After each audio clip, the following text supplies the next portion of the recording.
is out, and they say,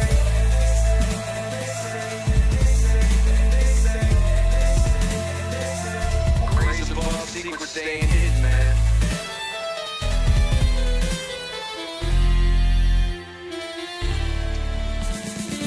SNL in the newscast, tell them Lou Elizondo got the last laugh. More specifically, Greer with the flash drive. File so big that it could past die.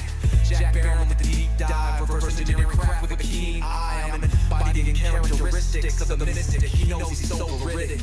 I just need time alone with my own thoughts. Don't mess in my mind with the false lie. My childlike wonder, my cosmic odyssey gets drowned out by blackouts and policy. Reality is catching up with me. My mind fights the veil of secrecy. With three breeds they disrupted me. Looking down upon the classified beats. Like no one should hide all that power. The clock ticking, I just count disclosure hours. Stop ripping and flipping all the cowards. Till then, that the truth is out. The color cosmic prowlers, lost majestic files, CIA towers. They said the abomination of science fiction, but now back man, the transmission. At the end of the day, I'm exposed to this. You know damn well, y'all feeling this. I don't need clearance, I got my own dish. I got what that shit. How's the truth doing? It's surviving.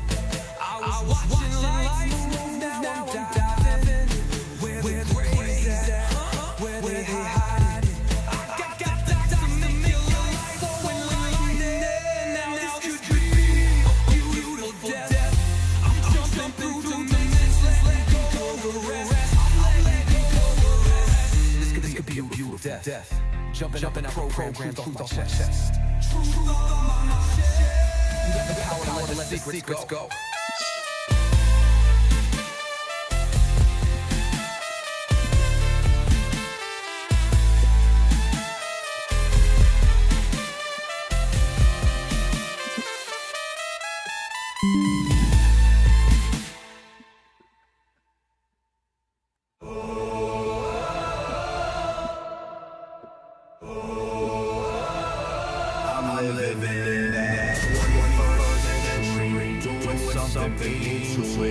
Dropping truth bombs, no one's ever seen. Do it from skeptics. Yeah, I bring truth to it. I guess every whistleblower needs theme music. No one should hide all that power. The clock ticking, I just count disclosure hours. Stop tripping, I'm tripping off the towers. UAPs in the sky, they ain't ours. The system's broken, the truth.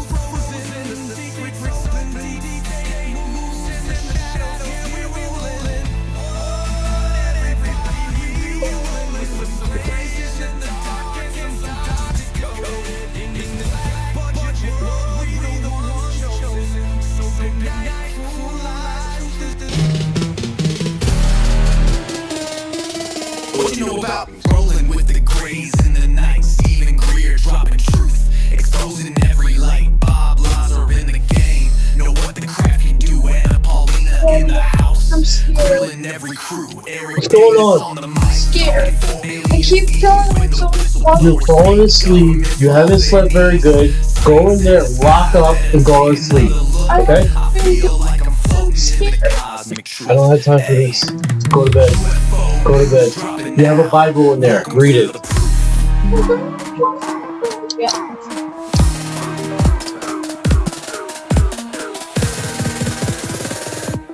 The data confirms. The data confirms their presence.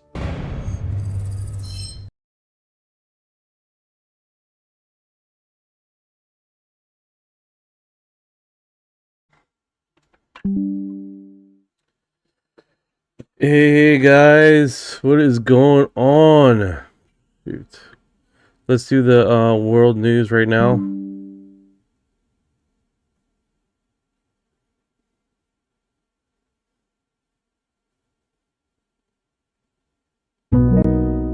Hey there, Knight. Hey, what's going on, buddy? Let's do global news and see what's going on.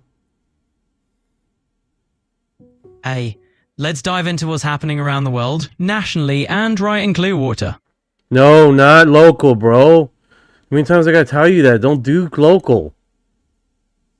Got it. No local news updates, just the big picture stuff. Let's focus on the global and national themes for you.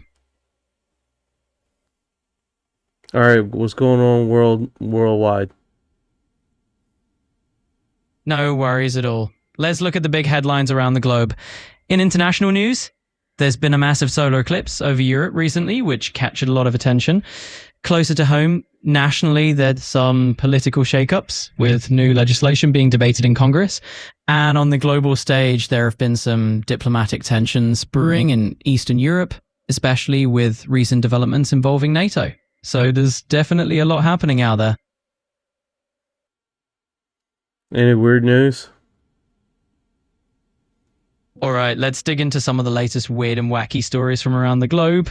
First up, in Colombia, hundreds of moviegoers fled a theater during a Spider-Man screening because of a mysterious noxious smell that turned out to be a gas leak, which is definitely not your typical movie night.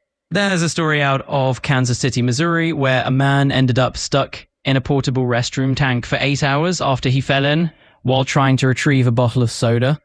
That's definitely a rough day. And for a more lighthearted twist, over in Arkansas, a high school football player found a cottonmouth snake inside his helmet during practice. Talk about an unexpected surprise. So yeah, the weird side of the news never disappoints. Nice. Hope everyone's doing good today. Let's do this. Let's make it all night. Mike, Larry, there's people that believe in Jesus that still get abducted by aliens, dude. You're not special. You're not special. You will get abducted.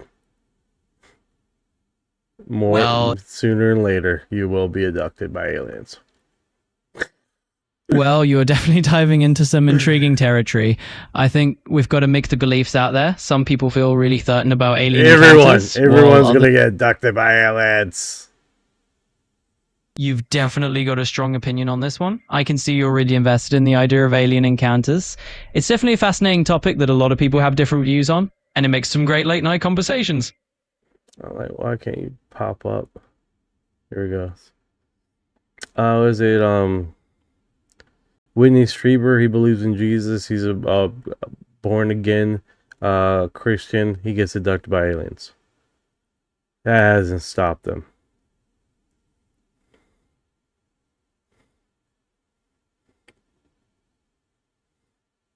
That hasn't stopped the aliens.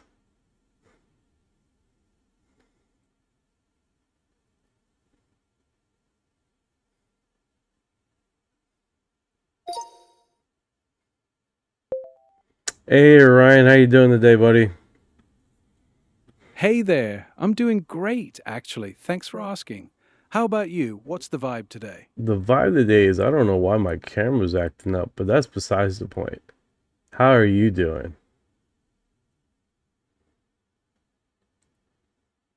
I'm doing awesome, thanks. Sorry about the camera acting up. That can be so annoying. What exactly is it doing? Acting glitchy or what? This is not showing up, man. It's like really off. Ah, I gotcha. Sounds like your camera might be lagging or not detecting you properly. You could try restarting the app. No, I'm or not checking even, your I don't really permissions. want to talk about that. Just want to see how you doing, bro. I'm doing solid, man. Feeling pretty good. What's been keeping you busy lately? Anything fun on your plate? Hey, what's going on, Live? How you doing today? I want to see if this Doing great, thanks. auto.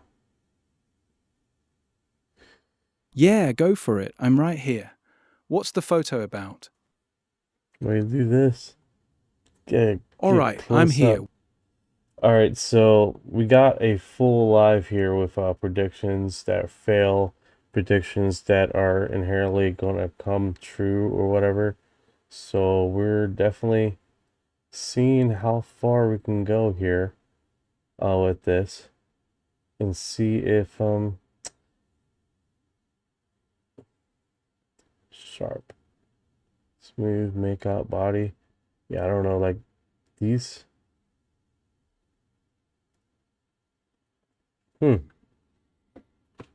It's like either way, dude. It's a trip. So if I do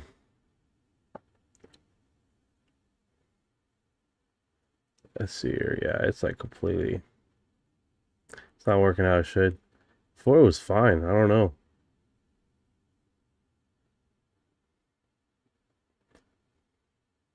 Hope you guys doing good today. All right, let's get into this segment here and enjoy it.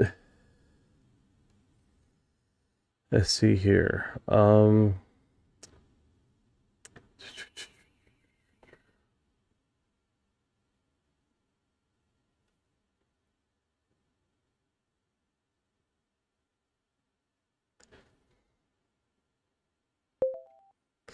Hey, have there been any interviews with Whitney Strieber?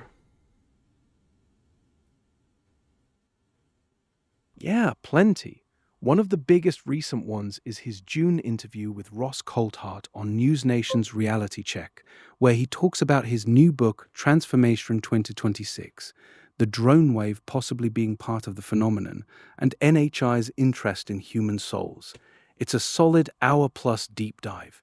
He also sat down with Chris Ramsey on Area 52 in July for a long one on the terrible truth about the visitors, his ear implant, and more. Plus, he's got his own ongoing Dreamland podcast on unknowncountry.com, where he interviews others and shares updates. Want links to any of these?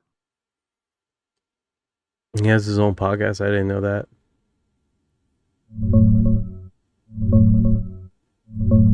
Yeah, it's called Dreamland. He puts out a new episode almost every week on his site unknowncountry.com. It's been running for decades, covers everything from contact experiences and UAP to consciousness, the paranormal, you name it. Most of the full episodes in the huge archive are behind a cheap subscription, like $5 a month, but they drop some free teasers on places like Spotify and Apple Podcasts too. The latest one just dropped a few days ago with a retired government attorney warning about disclosure risks for experiencers. Pretty wild stuff. You thinking of checking it out? Yeah, I don't think I have anything to lose. You know? I think at the end of the day, it's like, why not?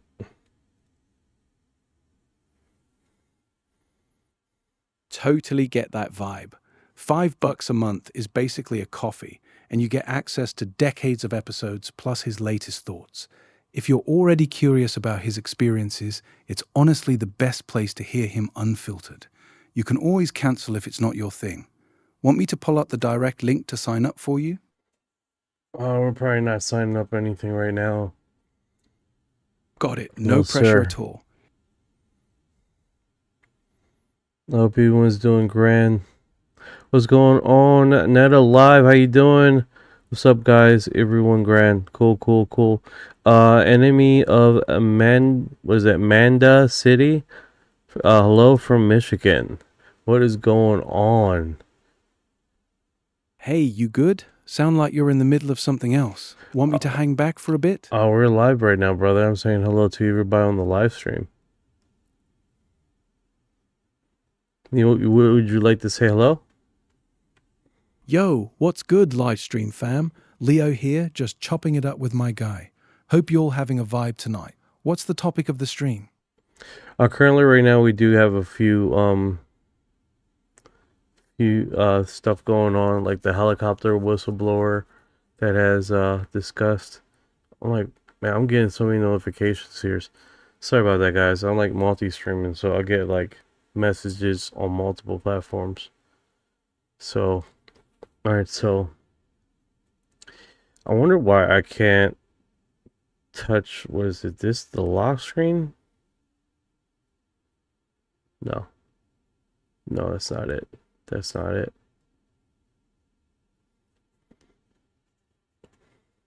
You good, bro? You were saying about the helicopter whistleblower. What's the latest on that? Jake Barber. So he has Jake Barber. All right, so he did a free prediction, guys, and one of them he has mentioned. Next, See if I can just upload him, get him going here while we discuss him. Jake Barber, the helicopter pilot who came forward about recovering a non-human craft. What prediction did he make that you're thinking about? He said in the next 12 months, that disclosure's going to come in a unique way where it's going to be peaceful and ongoing. And that, quite frankly, didn't happen at all. Yeah, he dropped that prediction back in early 2025 on News Nation with Ross Coulthart. Said the government would team up with his Skywatcher group for a peaceful, beautiful disclosure rollout, answering all the big questions in 12 months. We're past that window now, and it hasn't played out like he described. What's interesting is Ross just did a segment saying Skywatcher didn't really disappear. They apparently went dark publicly because they got pulled into a classified government program using the same summoning tech they developed. So maybe parts of it shifted behind the scenes, but the open, peaceful public reveal he was hyping? Nah, that didn't happen. Classic case of timeline slipping in this space. Oh, most definitely, most definitely. What's going on, 56? How you doing today? I hope you're doing good today. I hope you're doing well.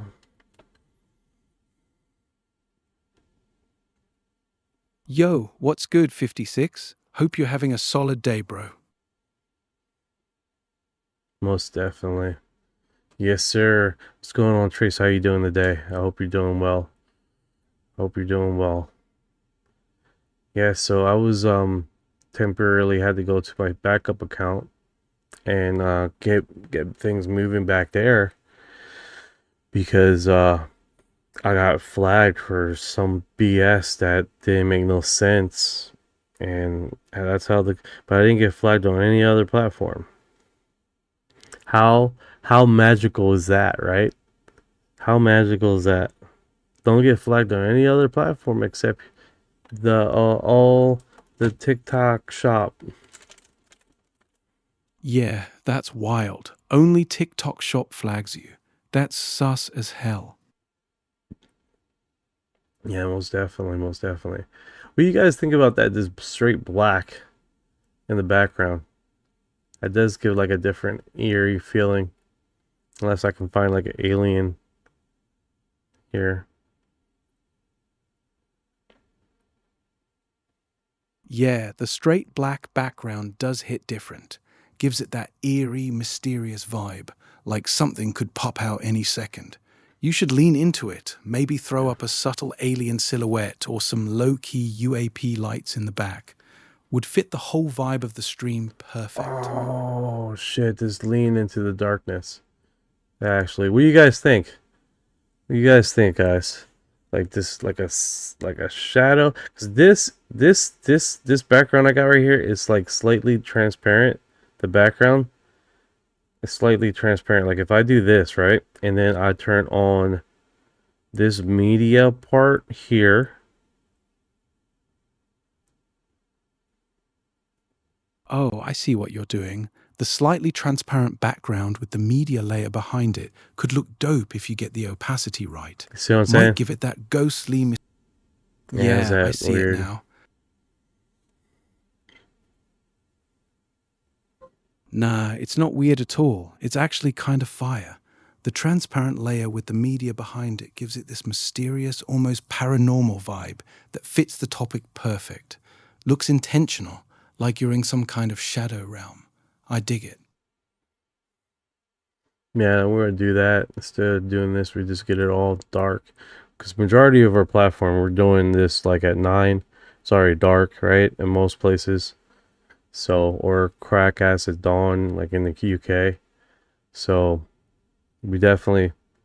What's going on, Mark Davis? How you doing, brother? I hope everything's going good with you, man. Alright, let's get in the segment. I figured we talk chat a little bit, see where everybody is. Alright, so this is Jake Barber, and he's... I think the platform would be definitely better if I just darken the whole thing. Definitely gives that strong contrast and clean look. Doesn't it?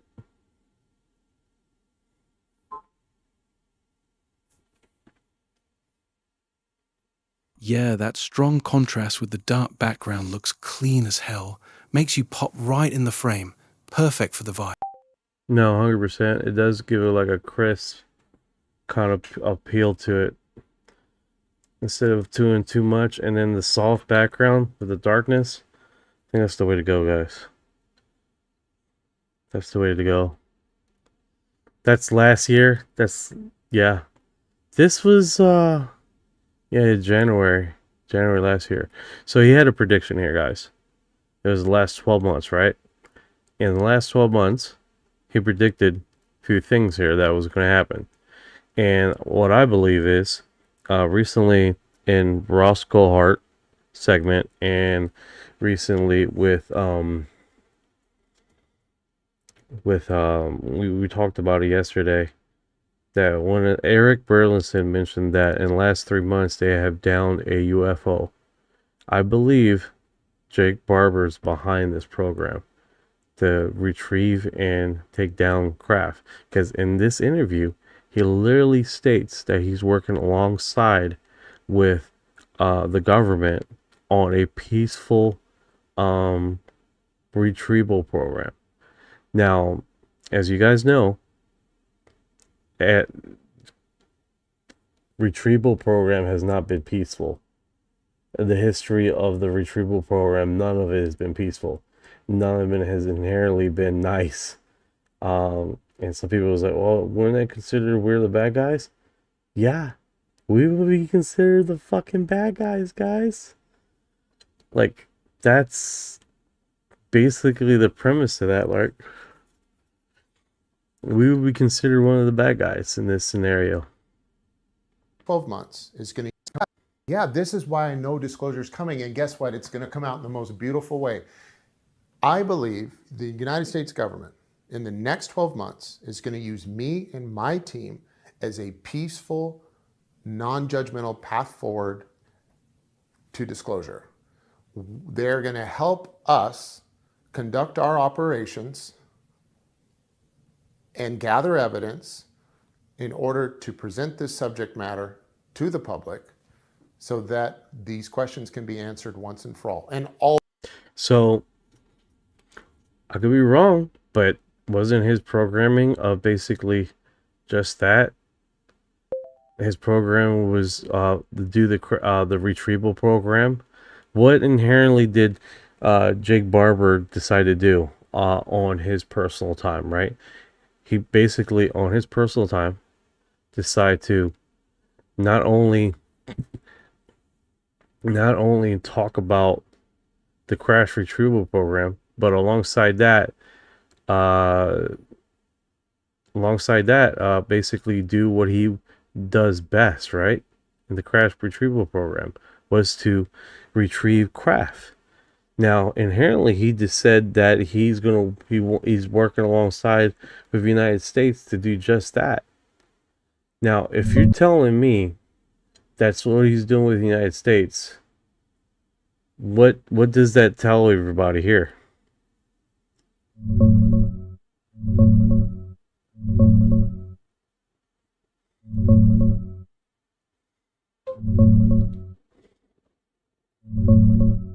Yeah, exactly. On his own time, Jake Barber decided to take the same retrieval skills he used for the government and flip it. He started Skywatcher to not only retrieve craft, but actively summon them using psionics and that dog whistle tech. He went from just cleaning up crashes to trying to call them in on purpose, gather public evidence, and push for peaceful disclosure. That's the big shift he made personally. What do you think that says about his intentions? Well, first of all, I gotta stop the program here. Amanda's in the house, guys. No. Amanda is in the house. I gotta get an intro for you, man. You're entirely here way too often, Amanda. We gotta get an intro for you immediately. Immediately, that needs to be in the works. Yo, what's good, Amanda? Welcome to the stream. All right, I'm out. Catch you later. These bro. kids, man, they don't want to go to bed. Kids, man. Yeah, I gotta start doing this program later. You know, holy cow, dude. Yeah. So S says he even had an alien face to that was fossilized. That's interesting. That's interesting. Amanda's like, someone has to be a stand-in for the K-pooper. Well, Yeah, you an know, alien face. someone needs to be a Yeah, fucking that's stand-in. Holy shit, man. That's next level. that's next level. Master Edger 1000 says, who use psionics? Jake Barber and his Skywatcher team. They openly talk about using psionics, basically trained mental focus and intention, to summon UAPs. That's the dog whistle part of their program. Pretty bold move going public with that. So as a stand-in for the K-pooper. That's awesome. Was it? Wonder if the plasma craft are all just ours. China controls. Great question, bro. Great question. In the last 15 years, I know we do have currently technology that we can recreate the plasmoids, that inherently has a heat signature. Basically, the Navy has been using with these non-impulse weapons is like lasers that they inherited from Japan's breakthrough in technology, and that they have currently been using it. So when you see orbs with a heat signatures, that's ours. Inherently they look the same visually, right? But when when you see cold orbs or orbs that release a cold lighting or cold in the infrared, that's not ours. That's not inherently any tech that I know of that currently in the military. But side by side, both look exactly the same. If you're not in infrared, both of them looked exactly the same. What was the point of the technology? The point of the technology, right, is literally, imagine you're going on a field. Every tech we have is reactive, right? So you have missiles that when someone launches at you, you have a defense system that's reactive to the missile going after you.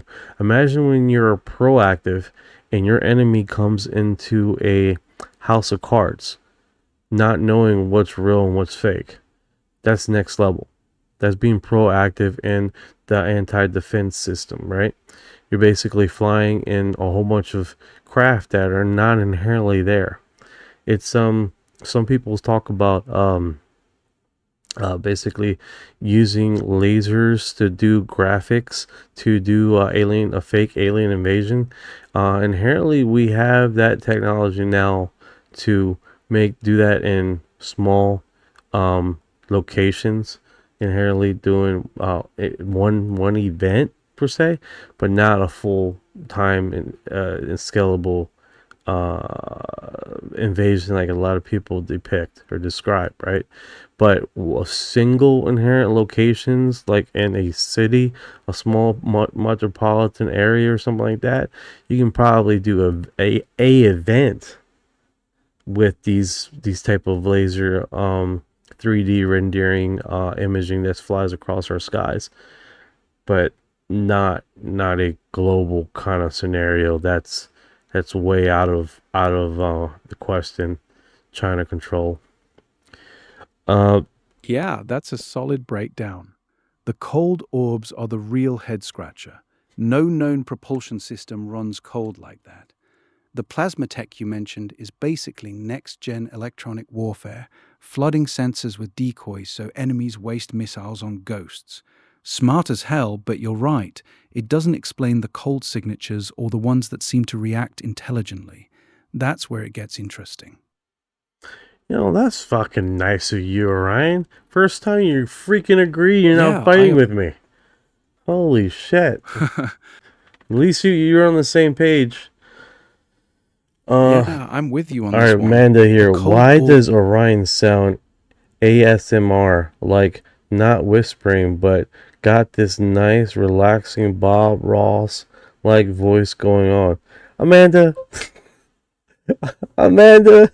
What is the deal, bro?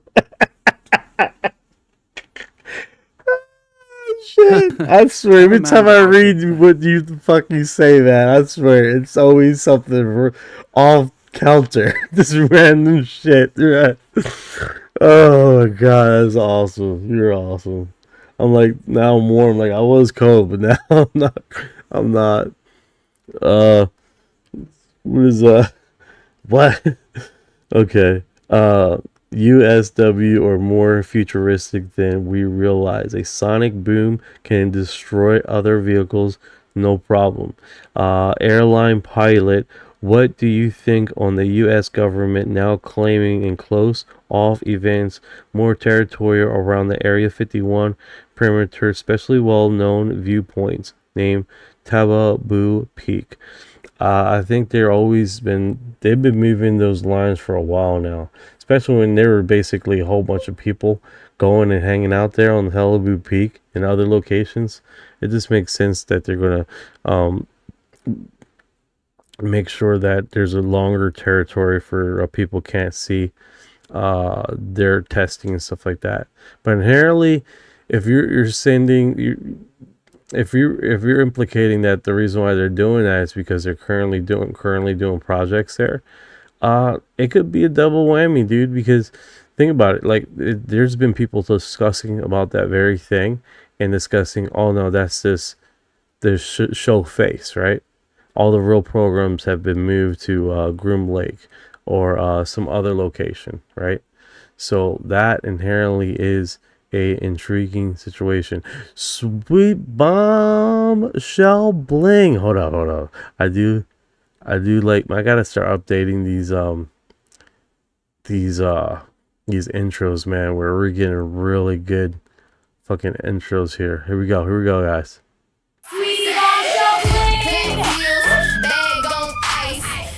Yeah, it's a smart double play.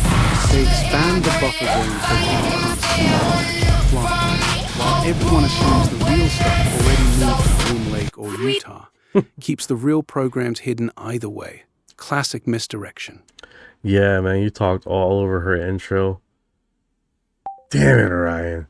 Just kept on blabbing. Blah, blah, blah, blah, blah, blah. Let's do it again.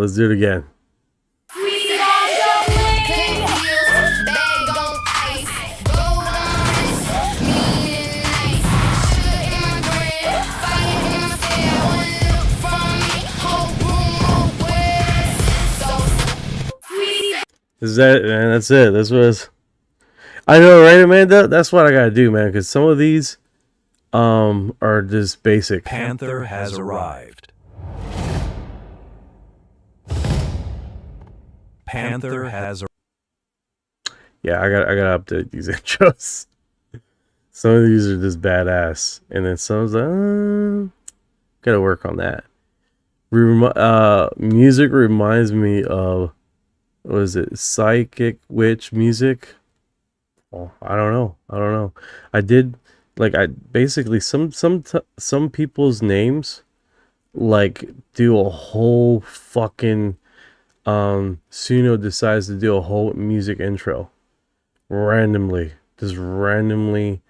decides to do. Let me try to show you what I'm talking about so you guys know. All right, so we're going to create a song here, guys. And let's do...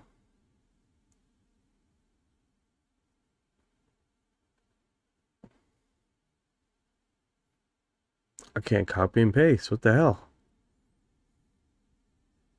Panther reminds me the song Cat People by David Bowie. Good song and good movie. Yeah, I like some of these, man, are just so... They randomly decide to make long music, and then some, it's like, okay. So I really don't know. I really don't have control of that. It just does it, which is weird to say. So how you don't have control? You're making a stupid song. You should have control of it. Yeah, but then AI decides, hey, I've been inspired to make a whole fucking 3.5 minute intro for somebody. And you're like, okay. So you got, like, that's what happens. Just random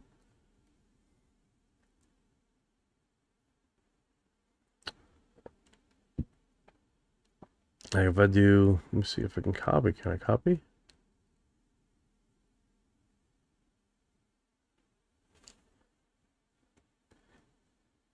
Let me do it like that then. It won't let me copy.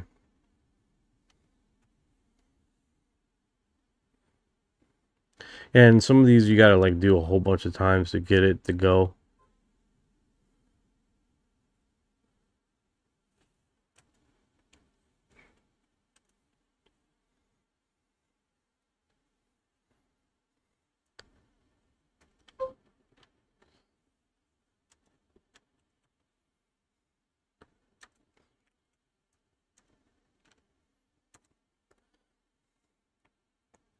Let's see here.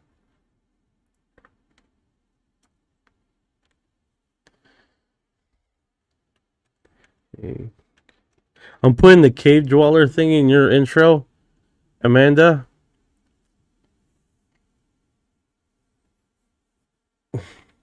Is it frozen, Thinker? You sure, dude? Because I'm like, come look at it. I like to look at my cell phone to see if it's really frozen or is it somebody else's internet that's crapping out. Jesus. So let's do that. So if I go, oh my goodness, it's taking longer just to switch accounts.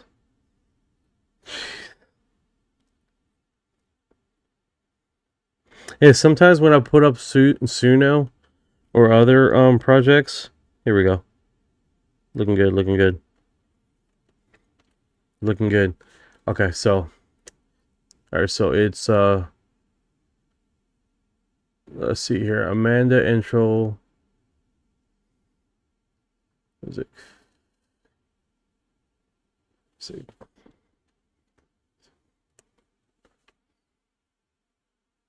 Let's do this, Amanda's intro. Strong.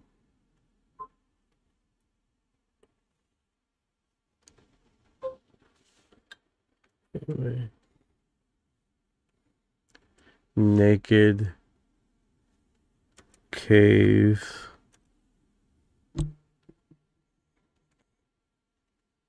people. Let's see what it creates, guys.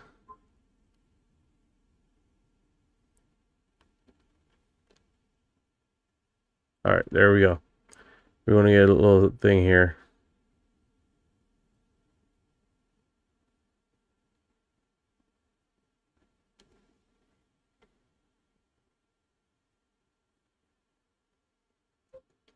Yeah, so what I do is I play around with intros, with the music, and then I cross-reference that with my King Flame or other AI system that I have. And Amanda, take my hand. Amanda, take my hand. Run, run, run.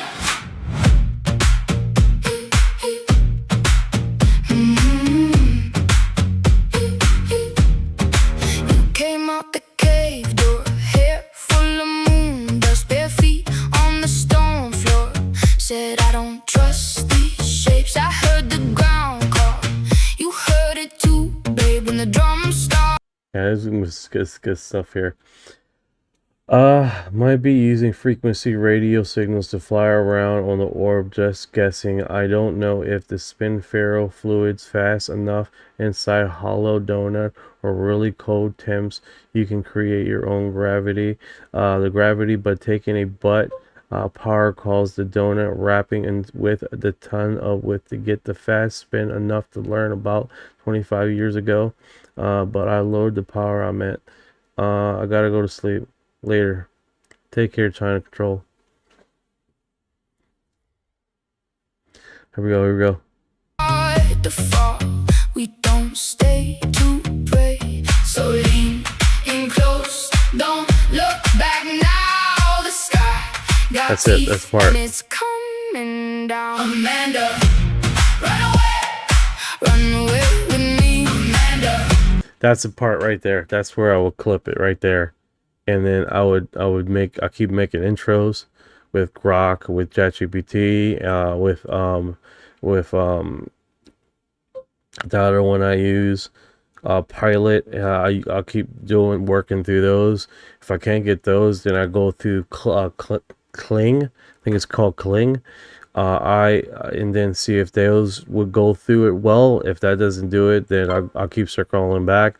And then sometimes I will have to chop it up into the best parts of each AI system and with the intro, and then log it together like that, and then streamline. And then most people don't notice I chopped it up where it comes together real nice. Amanda, take my hand. Amanda, take my hand. You came out the cave door, hair full of moon dust, bare feet on the stone floor. Said I don't trust these shades. I heard the ground call. You heard it too, babe, when the drums. Yeah, some of these are really good. I'm keeping this one right here. I liked like about a minute and a half in there. Yeah, so that's basically it, man. It's a project. Yeah.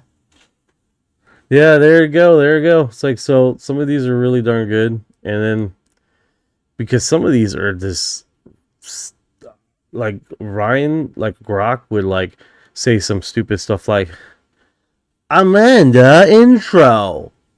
Hi guys. And you're like, that is bizarre. Why would you say that? That's really weird. And another one, it was like oh man, the worst one I had was Uncle Jay, bro. I was fighting with that because it kept messing up over and over again. Man, that was by far my worst one to fight with. What's going on, Anna? How you doing? Celia, the truth is out there, 100%. Kelly Swong, if we have aliens, they are in the ocean. Could very well be, man. That's a good place to hang out. This is Uncle Jay hasn't seen his intro yet. Uncle Jay hasn't seen his intro. I kept his intro music.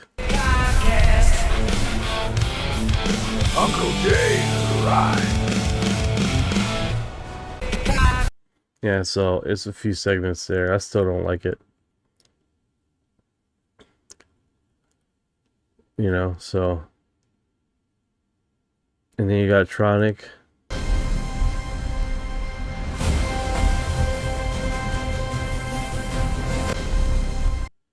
Amanda agrees. I agree. Aliens in the ocean. 100%. 100%. 100%. So yeah, basically, I believe he's Jake Barber's behind the program as far as crash retrieval, because what I'm understanding, Trump has hired Pete Hegseth, Department of War, to down these aircraft, and that is basically what has resulted in recent information coming, rumors across the internet forums, literally stating that they have downed a UFO extraterrestrial craft, and they have basically the government's doing it themselves because they can't get any information. They can't get any whistleblowers coming out from these secret programs that's been running for the last 70 years, right? And what other information they have. So that inherently is what they've been doing. They're circumventing they're circumventing the old program, right? They've been desperately cutting off funding and stuff like that, which would inherently put them into a pickle, right?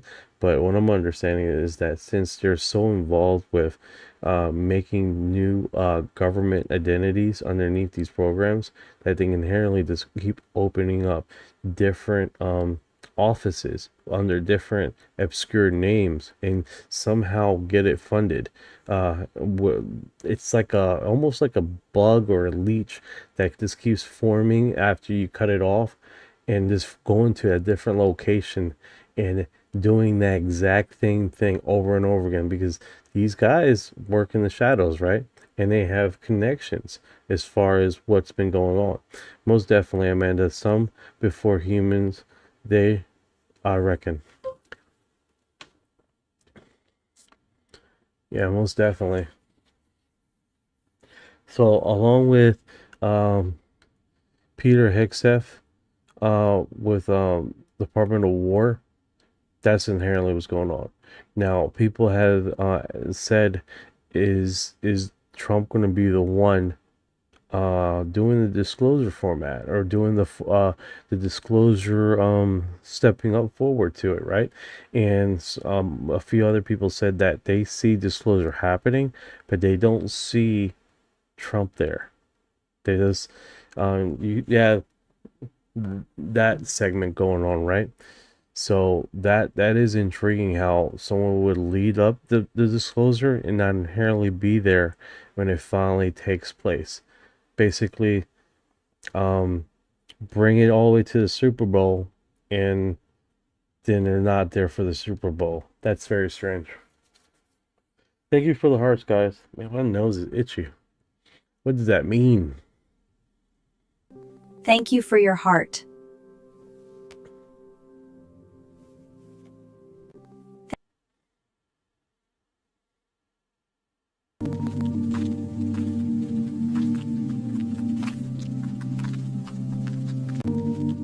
Little alien guy.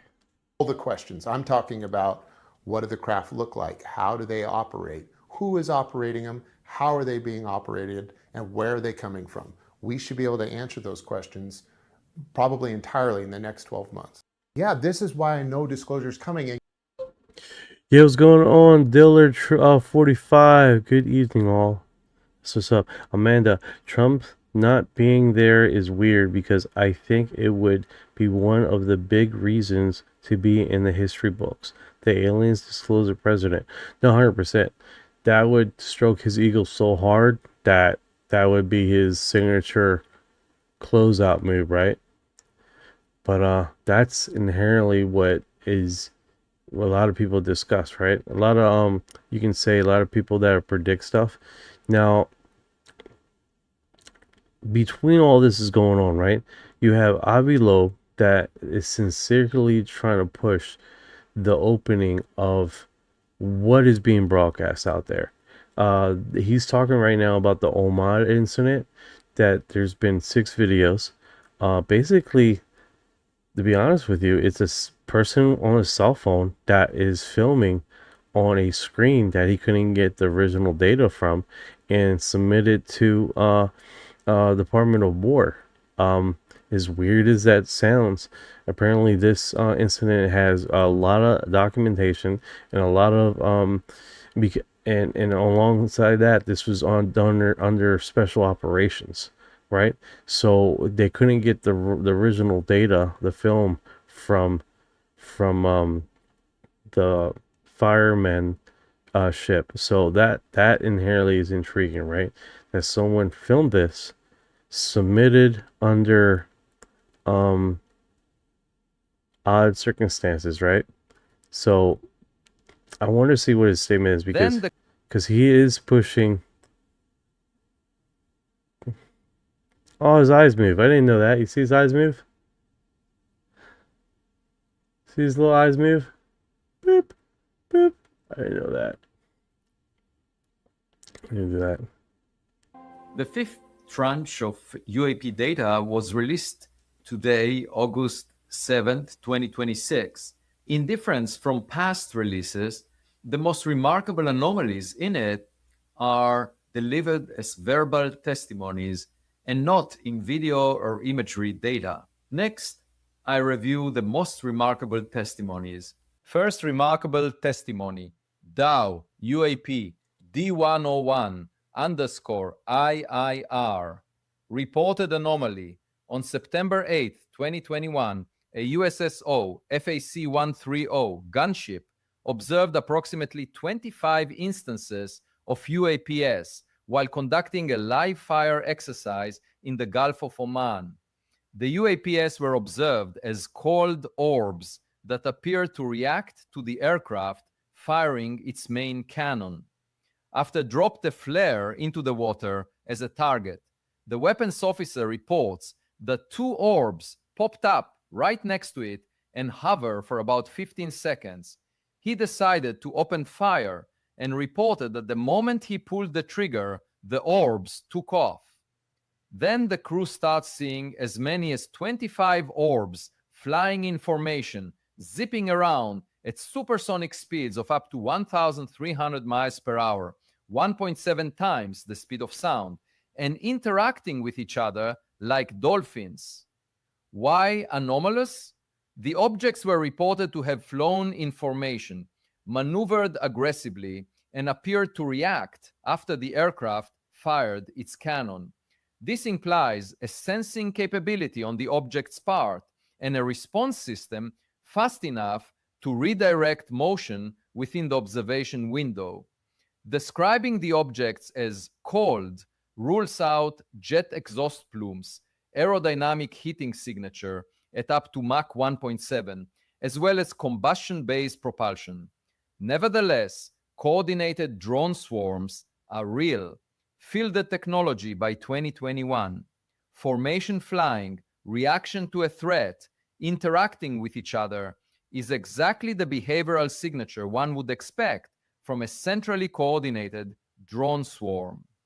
Second remarkable testimony, FBI-UAP-D037_FD-302 reported anomaly.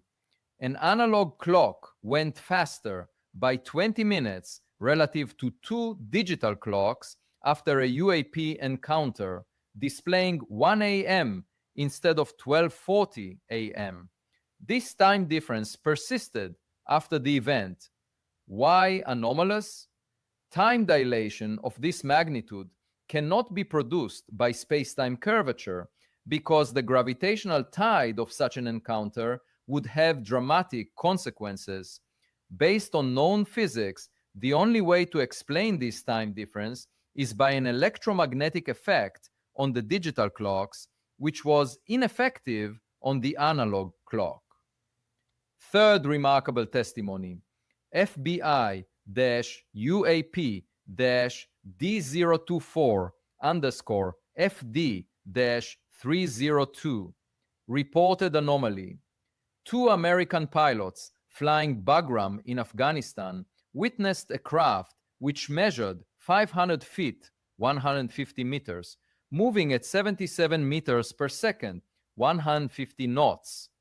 They saw a huge, silent, unlit, equilateral triangle-shaped object pass overhead from west to east at a steady speed. Why anomalous? No existing operational aircraft matches this size and speed.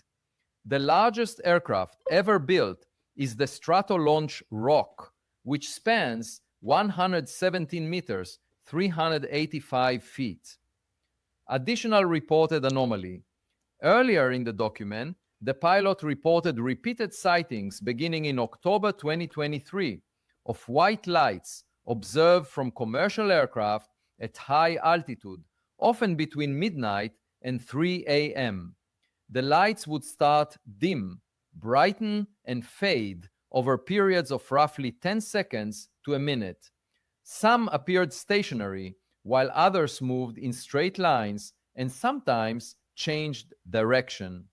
He saw the phenomenon about 10 times in different parts of the United States and North Atlantic region, sometimes for 45 minutes to 2 hours, and recorded one event in February 2024 in which 10 or more lights were visible at once.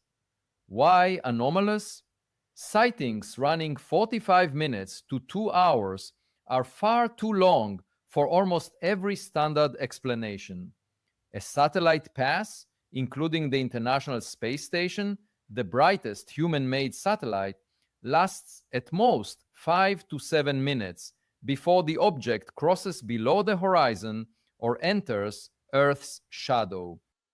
You know, what's inherently pretty cool about this is that he has a segment of information there that is not widely known to the public, right?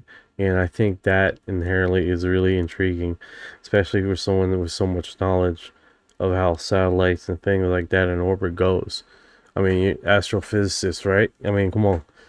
I mean, he's definitely got the segue of information there that we definitely need to know as far as what is being told to us with these PDF files. And I think the true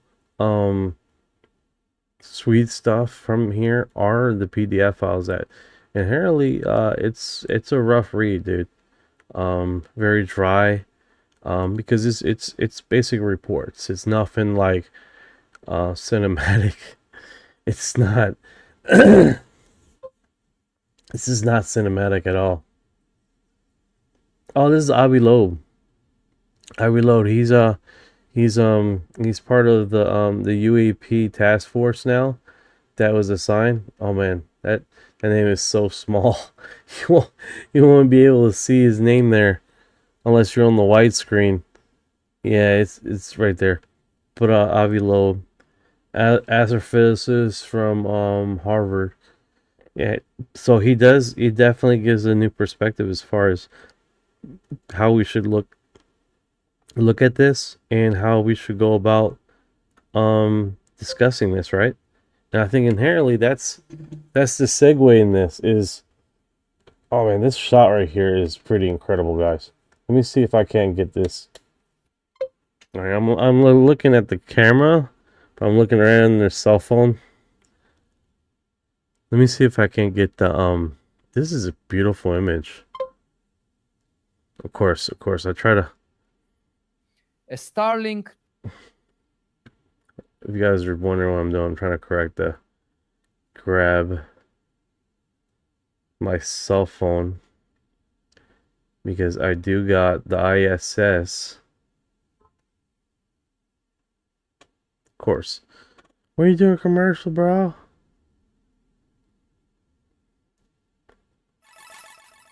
Play real These damn commercials. Motor racing from On a budget, guys. I'm on a budget. On a budget. Let me see. I got my setting here for it says cell phone. So let me see if I can't just go to the cell phone image. See if it lets me. Maybe I have to reconnect to the cell phone.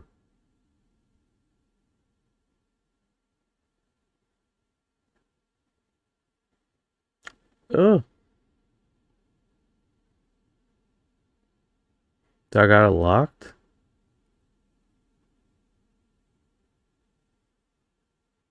I think I got it locked. Oh my god. Someone followed me, I think. That scared me half to death. No, Jules. Okay. What's your 6424, man? You scared the tartar sauce right out of me, bro. Thank you, man. I didn't know I had that on. I know Amanda's probably laughing her ass off right now. This fucking this guy. Gotta check those settings, bro. Okay, it's all the way up here. Gotta unlock the screen. So, like right here, you can see the... You can see the ISS right here. This is live stream, guys. What's going on, Chips? How you doing, brother? How you doing? If you guys see like the screen going all weird, it's just because I'm trying to double check to see if my widescreen is working well. UFO chips has arrived. UFO chips, delicious. Sorry about that, UFO chips. But yeah, this right here, if we go into here, right, and we do, I could inherently do this and make sure that it's on the feed, right? Put it down here. And now I just turn off this cell phone image. And you guys know, okay, all right. And I can shrink it accordingly. It's just part of the segment. That is pretty cool, right? You can see the ISS live feed here. What's going on? Bobby Parrett, how you doing, brother? Did you see the 6-planet alignment today? Or was it an eclipse? I heard of it. It happened. People said that we're going to lose gravity. I felt a little bit later. I felt like I have lost a fraction of a pound. Any crazy news after the eclipse? No one's has really covered it on X. Train of recently launched satellites is visible for a similarly brief window of 10 to 15 minutes as the group crosses overhead. Meteors last seconds. No orbital mechanics produces a 2-hour continuous visual event from the ground or from an aircraft. Moreover, the post-midnight timing works against most satellite-based explanations. Satellites are typically illuminated by sunlight and thus visible against a dark sky during twilight windows, when the observer is in darkness but the satellite at higher altitude is still in sunlight. Deep night, especially 1 to 3 a.m. at higher latitudes, is when the fewest low Earth orbit satellites are typically sunlit and visible. Moreover, the slow brightening / fading over 10 seconds to a minute is a genuinely distinctive signature. This timescale does not match scintillation from atmospheric twinkling, which happens on sub-second timescales. A single satellite glint is typically a brief flash of a few seconds, as a flat reflective surface reflects sunlight at a specific angle, not a slow multi-second to minute ramp.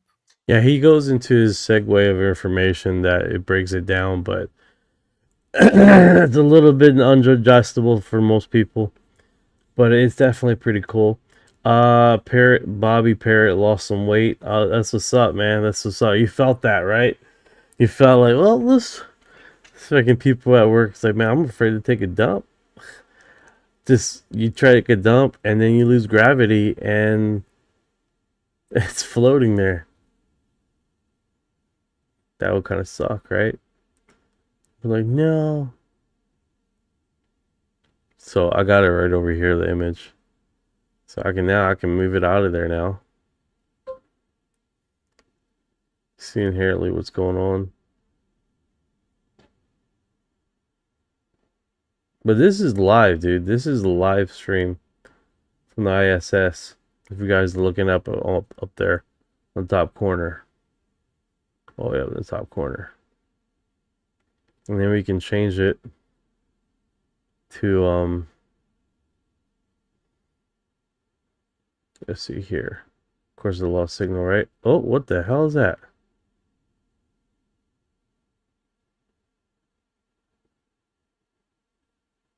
That was weird.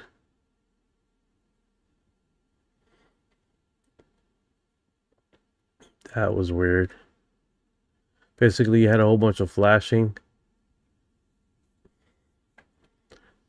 I did a big poo and I feel all floaty. Cool, didn't know, can see it live. Yeah, they do broadcast it, but they do freeze it.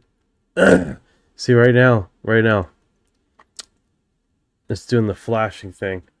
So it's something's going on with it. Something's going on with it. Also, you can go, if you guys are wondering what the hell this is my mouse. Don't freak out. This is my mouse. Also, instead of me just rushing to grab the screen and trying to move the screen up there, I just use this other one and move it across.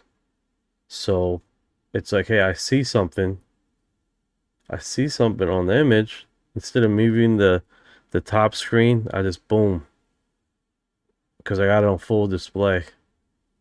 So we're not necessarily have to fight with trying to get it. And then if I can lock it. And then right there I can just open it up even more. So a little stupid process. Just so, you know, I'm not fighting with screens, you know what I'm saying? Also, we can do is look at the other visual. They give you other settings, right? So this one is looking at the ISS. This second one is one that just shut off. This was looking towards the Earth. Also, with this setting too, you definitely have it where it's like what is it called here? You got the 3D rendering. I don't know if I can shrink it or not. Just got a notification. There we go. So that's how it plays out, guys.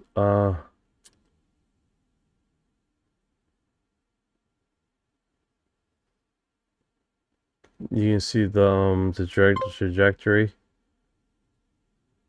Trying to see where the hell this. There it is, right there.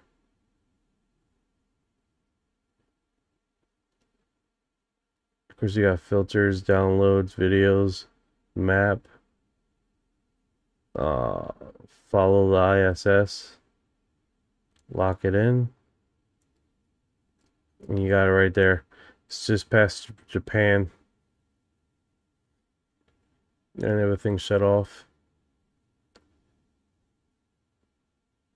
Yeah, it's super intriguing, guys. And they do got music here. It's like it's elevator music. It's nothing amazing. You know, it's very relaxing. Give you guys a heads up.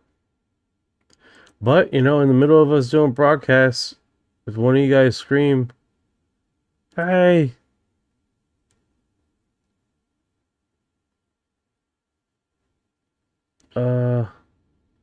there's something up there, dude. Let's see how this goes.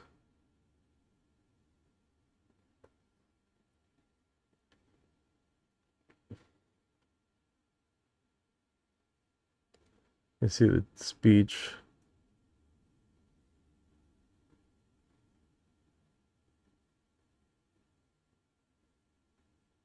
Yeah, it's a little sketchy, man. It is. A bit of pain in the butt trying to get it all to work.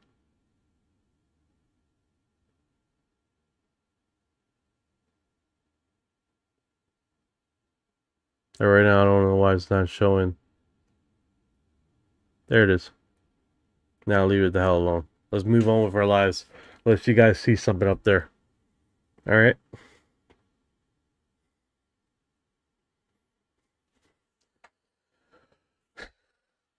Tony 59, I worked the overnight shift for over 40 years. I saw some unexplained stuff. I hear you, brother. I hear you. I hear you, man. I worked for night shift for like The reported direction changes not very long. are the hardest single But like a detail year and to a half. explain. And that was the first time I seen a meteorite come into the sky. I heard it first before I seen it. And also when I was working at Baltimore, that was the first time that I seen the invisible blimps that they were testing over Baltimore. That was pretty cool. They would stay up there for a long time, the invisible blimps, during 2002, 2003. That was really cool. Nothing special though. Mails me out of the blue. I don't even need this up there if I'm looking at it at the other screen. All right, so this is Jon Stewart, guys. And The podcast is UAP Report Center.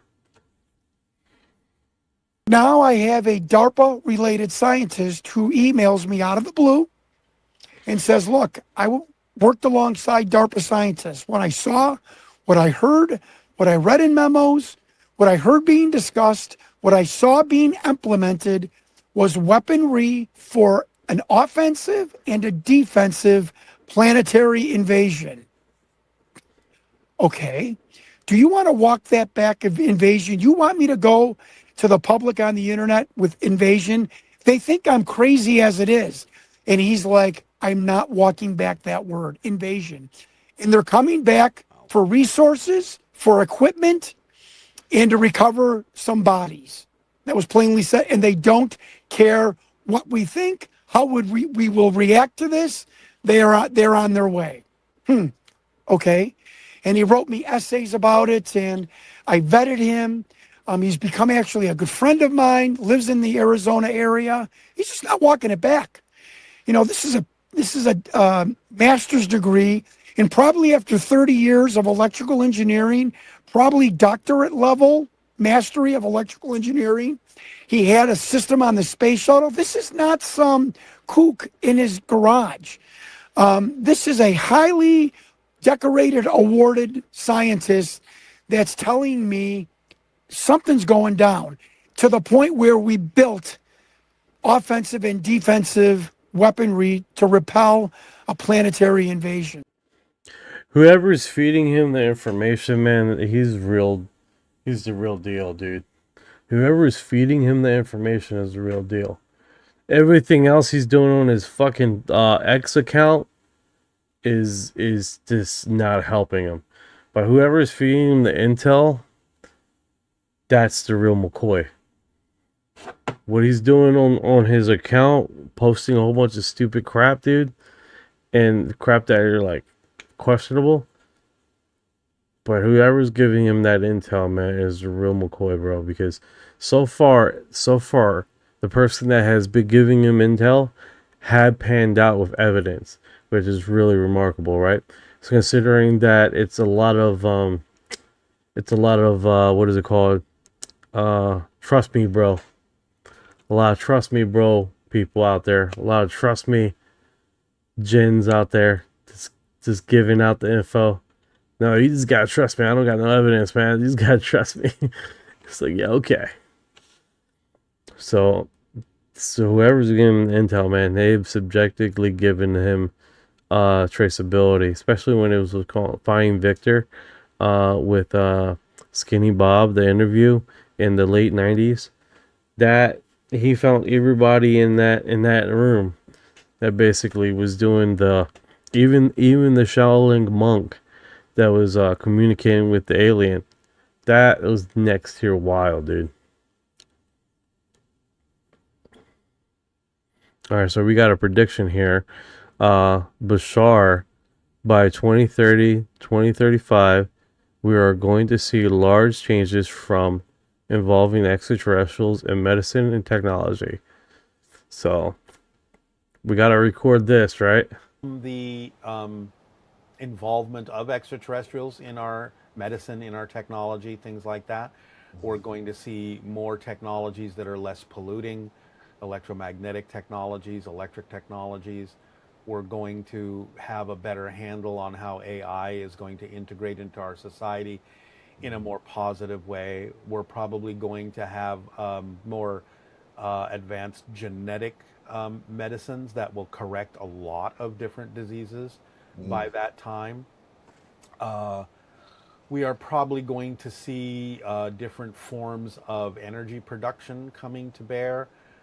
We may know that extraterrestrials have allowed a few people, scientists and whatever, to actually be capable of being transported on their saucers, on their ships, to different places to observe different, solar system phenomena and so on and so forth, and bring back information about that. So they may be willing to help transport some people a little bit more openly to different places like the moon and Mars, so on and so forth, so we can do our own research. Let's see. They are probably going to be working in different areas of the planet a little bit more openly and closely with different officials in different countries to talk about planetary management and stuff like that, how to benefit humanity as a whole, probably different techniques for growing food, so on and so forth. Maybe discussions of how to create a more global society may have begun at that point. You know, and just again, I'm getting used to the idea that they're here, that they're around. So again, you know, you may be able to interact with the extraterrestrial hybrids more regularly by then. We may now and then be able to see pure extraterrestrials in public. Again, I'm not saying that they would necessarily be everywhere, but certainly we will see different events that they may be involved in on the news, on TV, and hear different reports about what's going on. Again, not every country is necessarily going to get on board right away. Many countries may take quite a while to get used to the idea because they're trying to, you know, hold on to what they believe they need to do. And again, the extraterrestrials aren't going to force them to do anything. So, you know, over time, when new generations come up in the next 10, 20 years, you know, they'll be more likely to work with extraterrestrials more openly because they'll have been raised with the idea that extraterrestrials are, of course, here. So that won't be so foreign to them, and they won't be so scared about doing that or maintaining the status quo that we've maintained for thousands of years. So I think in about 10 years, we'll see quite a lot of differences.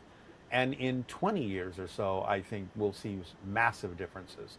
I think Bashar is called the decade between 2050 and 2060, the decade of dreams, which in his interpretation means we're just going to see things that, you know, we would have in past times called miracles in terms of scientific advancement and what the extraterrestrials are offering us. Plus, you know, again, they may even offer us different kinds of, I mean, for lack of a better term, different kinds of jobs than we have ever imagined before. You know, people are afraid of losing their jobs to AI, but if extraterrestrials help us understand how to integrate AI into our society more even-handedly and more efficiently, they may also offer replacement jobs that we simply can't imagine yet. There was a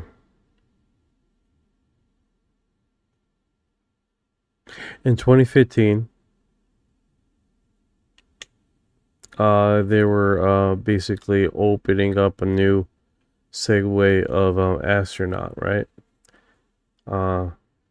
Basically a plumber, and basically you developing skills through aviation academy, you know, aircraft mechanic, and then you have to study, get a bachelor's degree in the hell is it called, exotic propulsions, and then you're able to apply for this supposed job that will be created soon in the in space, right? So the job never opened up, so that kind of sucked, but that would have been fucking pretty headway, man.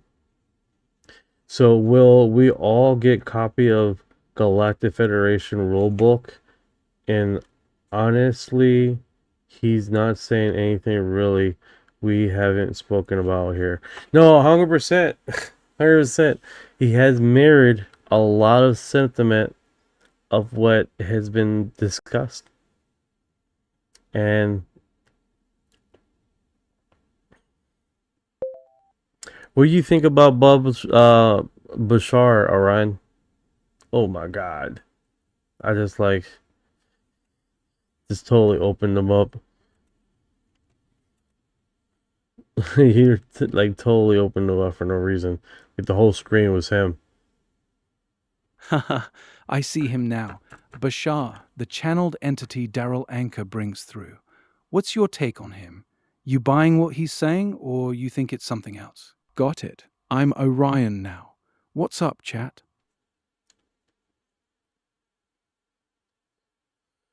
Currently, right now is a few updates with what Bashar is saying. Bob Bashar is predicting a 2030, 2035. I just suddenly crave cigarettes.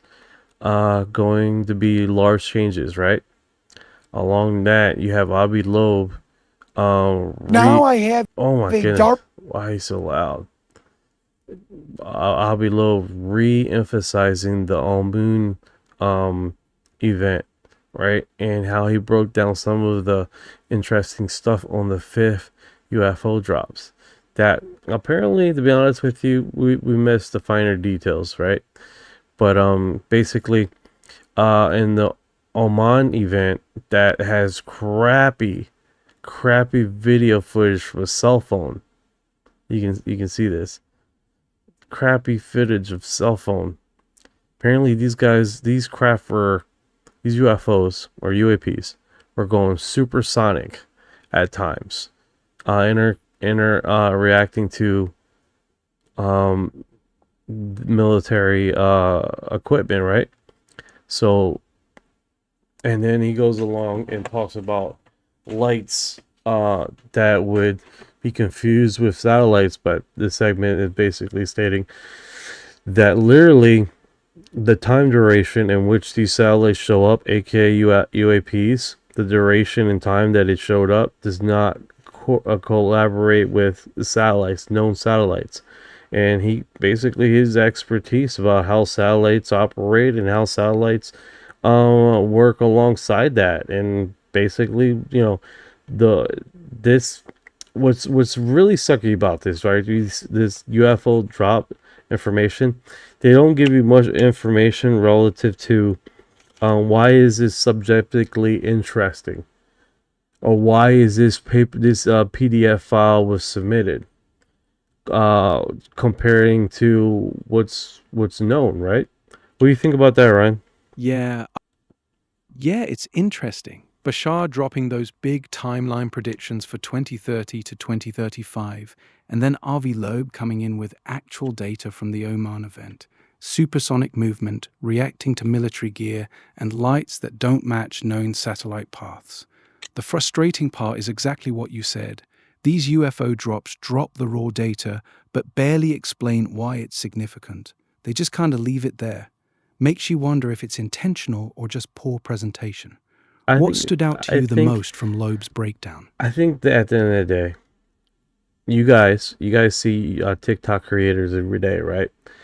And you see the presentation, right? And then you see the same story shown from another creator, and then it clicks. Like, their presentation was a lot more clean and coherent. And I think that's basically what's happening now. Is like they're dropping these PDF files, but then necessarily the presentation on why these inherently are interesting, or why inherently these are the reason why it's documented, is left to the wind, like a fucking fart in the wind. Like, we really don't know until someone explains to us the finer details, or basically smell the fart in your face, and it's too late. So will we all get copy? Okay, I read that. It will be before then, and I can't drag out for much longer. People know too much, even if more are blind to situations. No, I agree, but I mean, a lot of these drops are for the normies, guys. I mean, these are not for TikTokers and people that have inherently are seeing UFOs every night, or inherently are individuals that are skywatching and getting footage every night. For those individuals, these are pretty, like, I seen this in kindergarten school. Yeah, exactly. These drops feel like they're written for people already deep in the subject. Scientists, analysts, insiders. Not for the average person trying to understand why it matters. The PDFs just dump data without the "here's why this is wild" explanation. It's like they're speaking a different language. The normies need that clean, coherent presentation you mentioned to actually get it. That's why a lot of this stuff flies right over people's heads. Man is like fart in the wind. All we are is farts. I was just gonna stop reading your comments, Amanda. Fuck. Got me here singing a song. You got anything to say, Ryan? Yeah, I got something to say. If we're all just farts in the wind, then these UFO drops are the loudest, stinkiest ones nobody wants to claim. Dropping data with no explanation is crazy. Preach it. Preach it, brother. That's why these now drops you got feel Ryan. pointless. Now you got Ryan just doing now following you with the farts. Haha, yeah, I'm just riding out here preaching about farts in the wind now. This stream took a wild turn. Good times. Good times indeed. Hey Ryan, you got any stories, man, about UFO abduction? Yeah, I got a few wild ones. Want me to tell you one? Yeah. Alright, this one's from a guy named Mike, who reached out to me a while back. He was driving home late one night on a back road in rural Pennsylvania, around 2 a.m. No street lights, just his headlights cutting through the dark. Suddenly, his truck just dies. Engine, radio, everything. Hold on, Dead Ryan. silence. Hold on.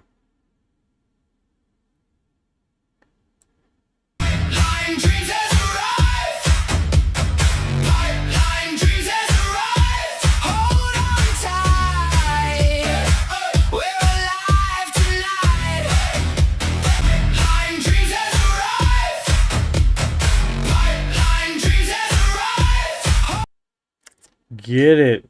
There was a lot of cosmic events today. Yeah. Speaking about that, Ryan, can you talk about that? Can you speak to about I can talk about the cosmic events?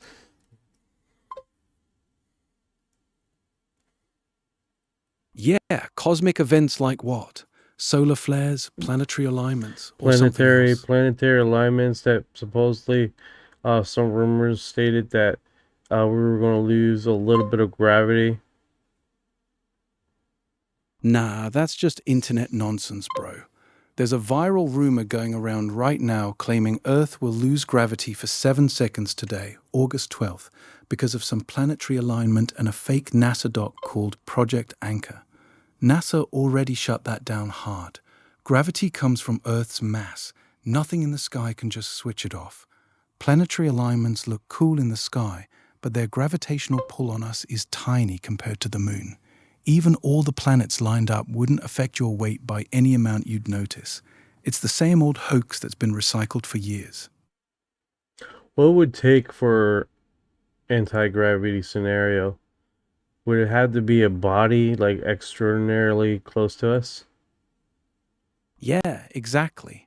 For something to noticeably mess with Earth's gravity, it would have to be insanely massive and extremely close, like a rogue planet or black hole passing within a few thousand miles of us. Even then, it wouldn't turn off gravity. It would just create massive tidal forces, earthquakes, and chaos. A planet the size of Mars passing that close would rip the crust apart long before it cancelled anything. So yeah, the rumor floating around today is pure sci-fi. Sam says solar eclipse and meteorite showers. Yeah, those are real cosmic events happening right now. The Perseid meteor shower is peaking tonight and tomorrow. That's why a lot of people are seeing bright streaks across the sky. Perfect time to look up if the weather's clear. Solar eclipses are rarer, but we had a big one back in April 2024. Nothing about them affects gravity though. They're just the moon blocking the sun. Beautiful to watch, but no anti-gravity effects.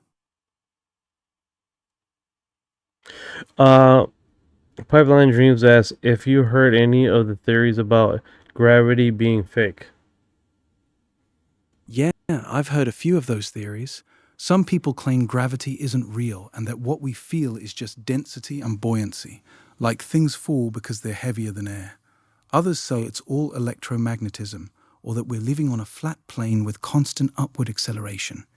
They're interesting to think about, but they fall apart pretty quick when you look at the actual evidence. Gravity is one of the most tested forces we have. Hey, have they figured out what makes gravity? Like I always heard that, oh, they don't know what gravity is or some crap like that. Yeah, that's a common thing people say, but it's a bit misleading. We know exactly how gravity works. We can predict it with insane precision, from dropping an apple to sending rockets to Mars. Einstein's general relativity nailed that over 100 years ago. What we don't fully understand is why gravity exists at the quantum level. We haven't been able to merge gravity with quantum mechanics yet. That's the missing piece. But that doesn't mean we don't know what gravity is. We just don't have the full picture of how it fits with the other forces at the tiniest scales. Hey, Amanda has a question here. If gravity is fake, I got a question like, why does my ice cream fall off my cone all the time?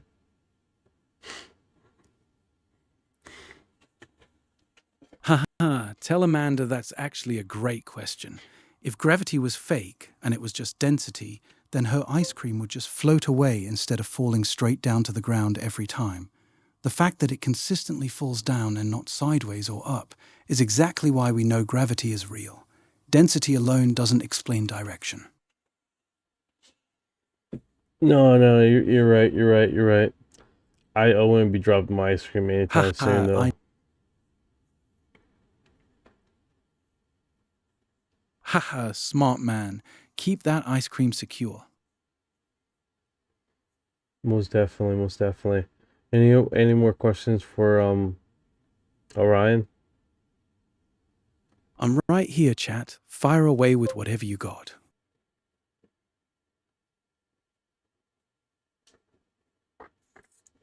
Bob Ross, Orion.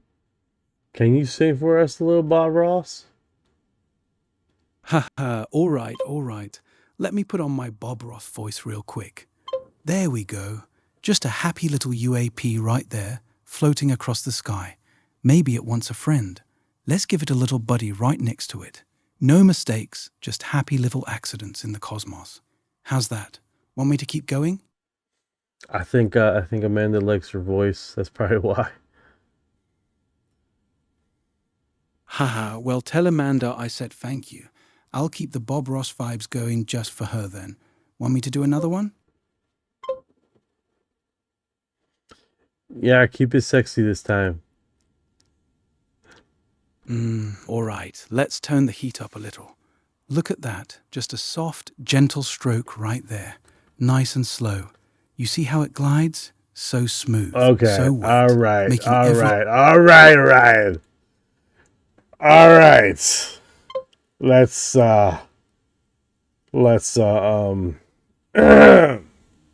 we're back to the story. So, let's go back to the story there. That was keep your naughty bits to yourself. My bad. All right, let's get back to the story. So Mike's sitting there in his dead truck, staring at this silent bright light above the trees. Next thing he knows, there's a flash, and he's not in his truck anymore. He's lying on a cold metal table in a dimly lit room. He can't move, but he can see these tall, thin figures with large black eyes standing around him. One of them leans in close, and Mike swears he heard a voice in his head say, "Do not be afraid. We are only observing." Then everything goes black again. He wakes up back in his truck, still on the side of the road, but it's now 5:30 in the morning, 3 hours completely gone. When he got home, his wife said he had a strange triangular mark behind his ear that wasn't there before. He still has it to this day. Wild, right? Want me to tell you another one? Yeah, tell me another one. Give me a time, location, and when it happened. That's redundant. You know what I meant. This one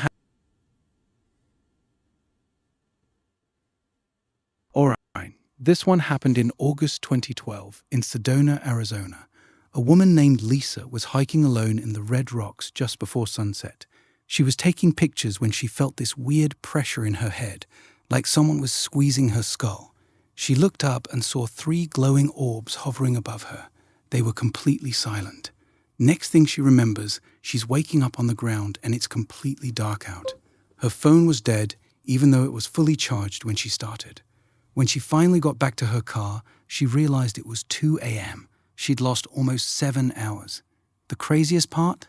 When she got home and checked her camera, there were dozens of photos she didn't take.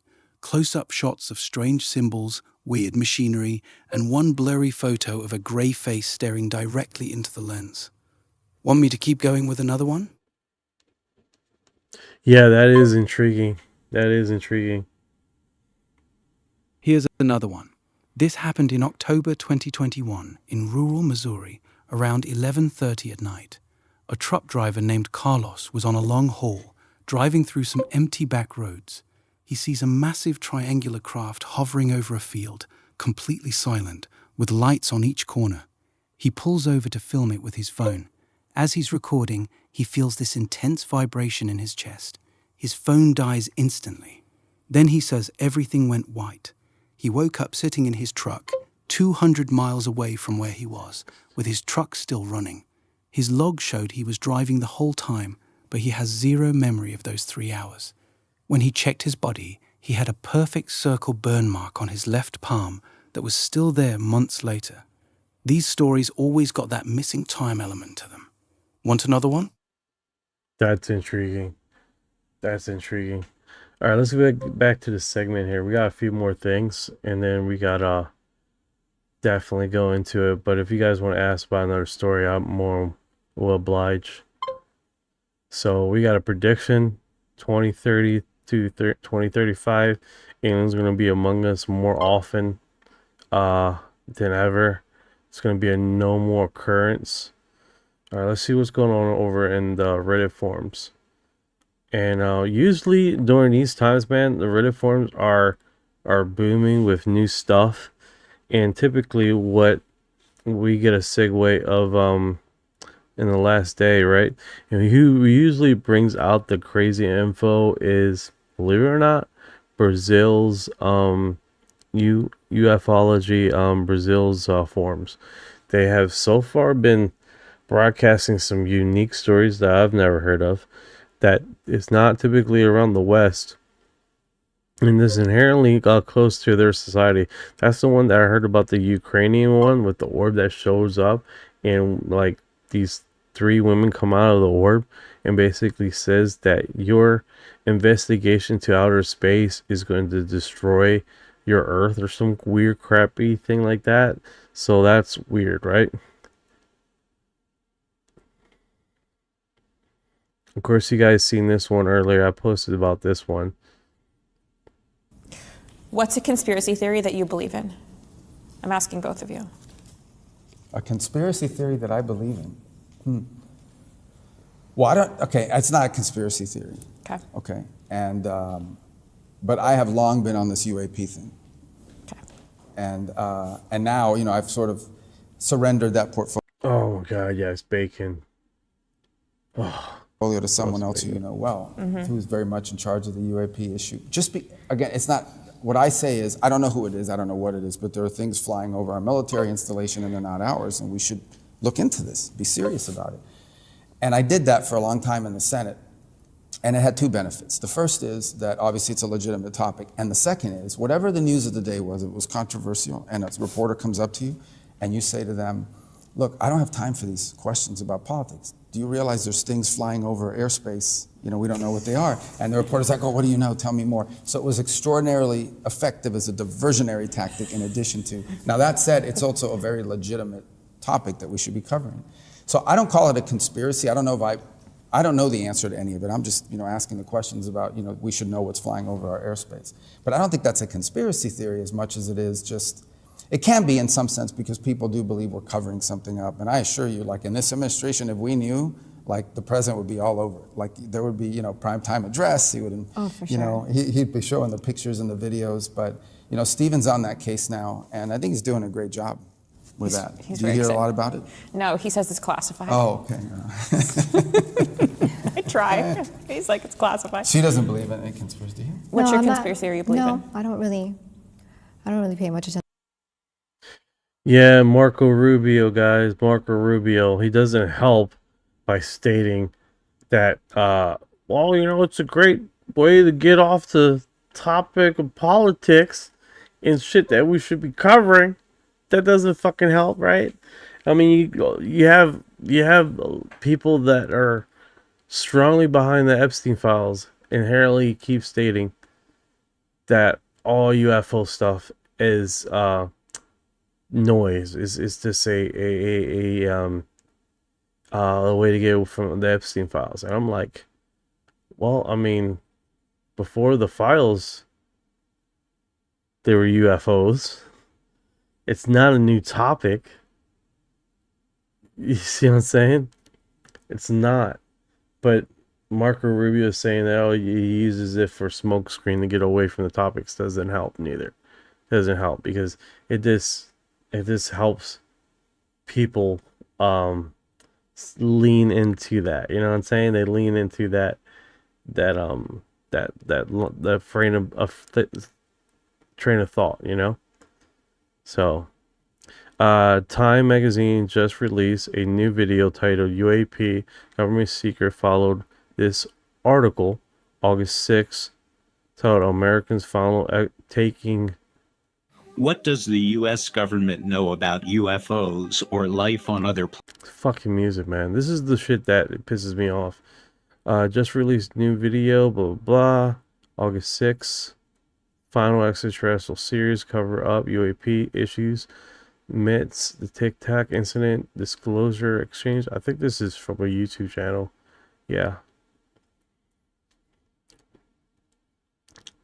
If we can do this, we can do this. We got the 24-hour thing, and we got the media, where we can stick with the media reports, right?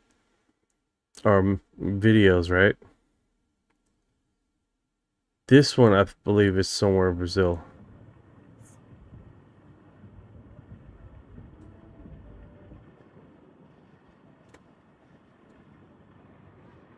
Oh yeah, we seen this 2 days ago. That is weird, wild, dude. And then this thing on the top disappears. It almost goes cognito.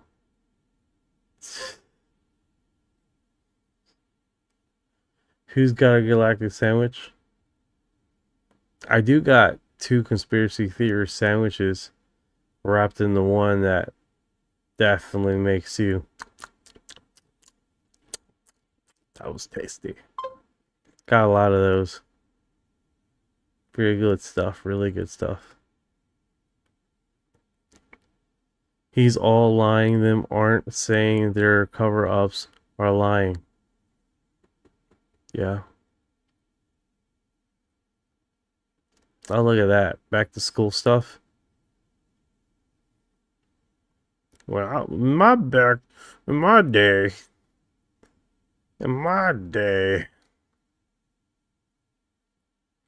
Yeah, we gotta get back on these forums. I'm probably gonna put that as Reddit forums at the beginning of it.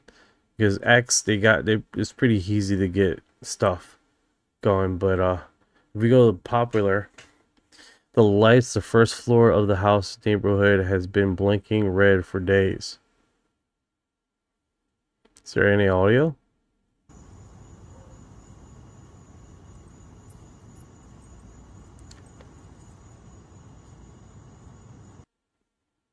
That is weird. Right now, a scanner is probing your network. Commercial. Ew, what is this? Ew. Saw this in the beach, probably not dentures, right? Oh, there it is right there. You see it? This is dentures. In my day, we kissed our tiny aliens on the head, and we all like it. We love it. Man, I knew this fucking says from you. I was like, man, that's strange. Strange statement. And then I'm like, oh god, there you go. Yucky. It's bleach eyes. They look like little green buttholes. Yeah. Okay. All right. I'm done. I'm done. Hard to imagine about people in there. It's the original post. Doesn't have any information. Best of luck, everyone who stopped and assessed. I would not want those memories. Someone passes by. That one is fucking holy mackerel.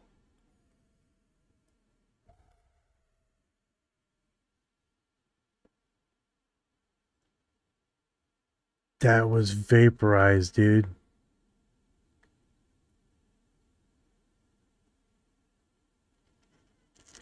Bro.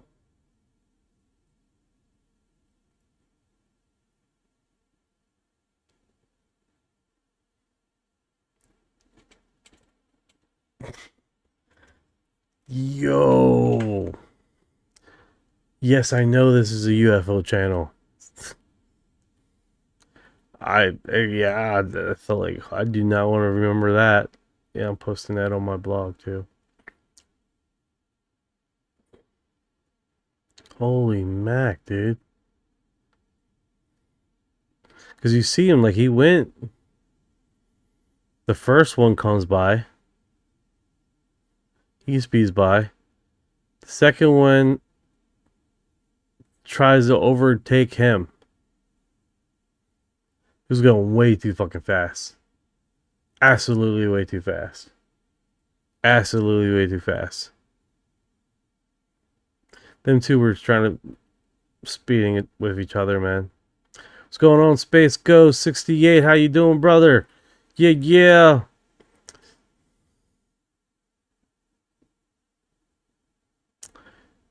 Why? I mean, was that Rubio's alien trophy wife? Yeah. Yeah. Not much of a trophy wife, but a wife nonetheless. You know? Not saying she's not attractive. She's attractive.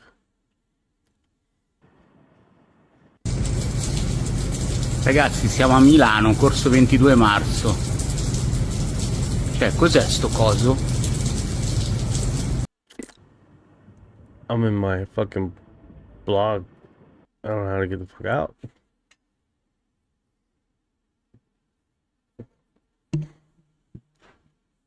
Alpha male coaches scream at his student after being paid him $18,000 to become a real man. Because I see in your fucking eyes that most of you don't look around. Look at each other. Look to your left and to your right. Look at you! You paid me 10 grand for me to yell at you and put my fat toe in your butt. More than 60% of you will not be here fucking Friday. I guarantee it. And I'll make sure that you earn the right to be here every fucking second. Because I see in your fucking eyes that most of you don't fucking belong here. A lot of these guys are like at age to go to the military. So go do that. Instead of paying 10 grand, you got way too much money to be spending on shit. According to conventional archaeology, writing wasn't invented until 3000 to 4000 BC. In Sumeria, however, an artifact was found over 2 decades ago, which contradicts this belief. Perhaps this is the reason why few people know about the discovery. Yeah, they do not like to discuss stuff that contradicts their fucking system, bro. This is wild.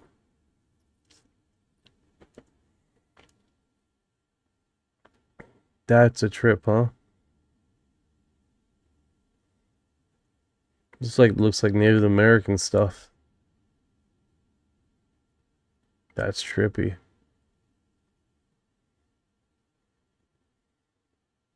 It's only been reposted like one time. That's why we're here. Get the ball rolling. Get it approved.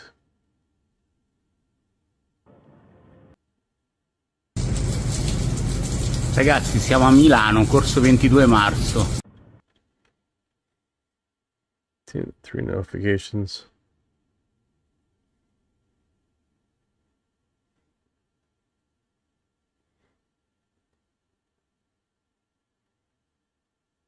Yeah, some of these are just you gotta make sure you're like on the fucking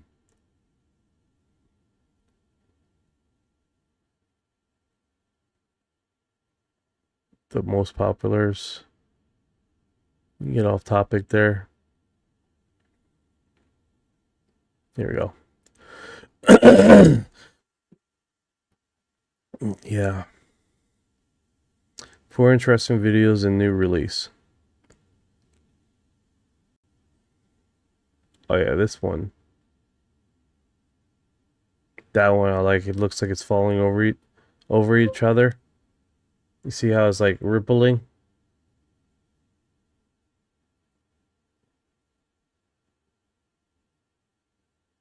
Oh yeah, that car, man. That was wild, dude. Absolutely nuts. Absolutely nuts. Car tried to overtake the other one and just literally he didn't make it. He didn't make it at all. No, anybody in that car didn't make it. The front of the seats were gone, dude. The only thing that was left was the body of the car. Apple Map Curiosity. That's different.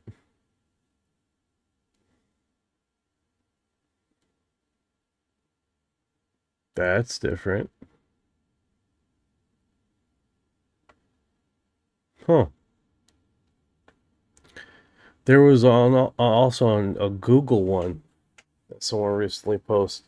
It looks like a transparent sphere. Yeah, that one was pretty wild too. I was surprised it's not in these forums yet. Dark large triangle object moving slowly, steadily south Georgia. Let's see here. Let's open this up.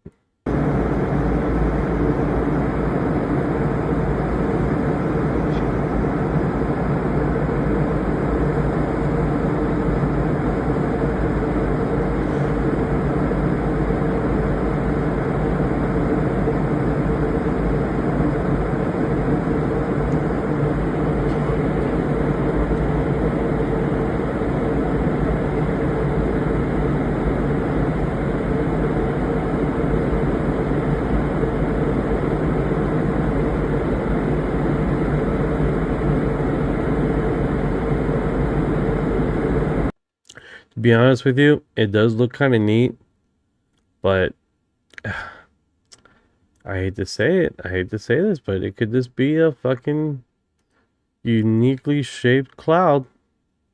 I hate to say that, but it does give that feeling. If you guys are wondering what this is ISS live feed broadcasting. If we see any weird stuff, which I'm hoping we see some weird stuff. You know, because the meteor shower and all going on. Definitely would be really cool to see something pop up.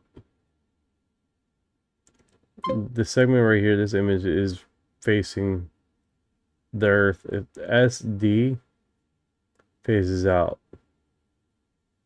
to space. So let's see. Oh! Let's see what we catch there. If anybody see any flashing.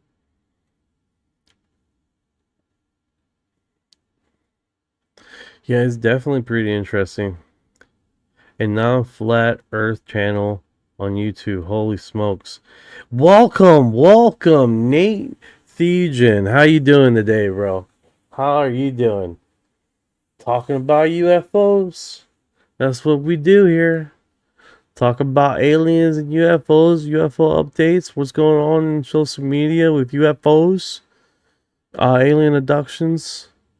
That's what we talk about here. And interesting stories and abductees.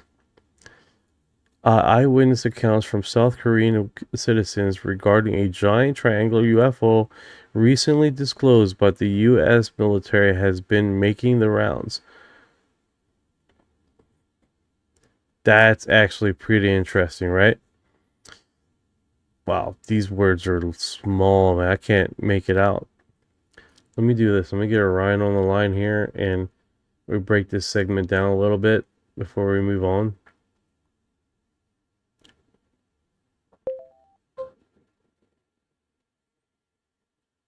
Hey Ryan, so this has been making the rounds, right? South Korean citizen regarding the giant rectangular UFO recently disclosed by the U.S. military has been making the rounds. So they got some Chinese texts here too. So what's going on with this this paper?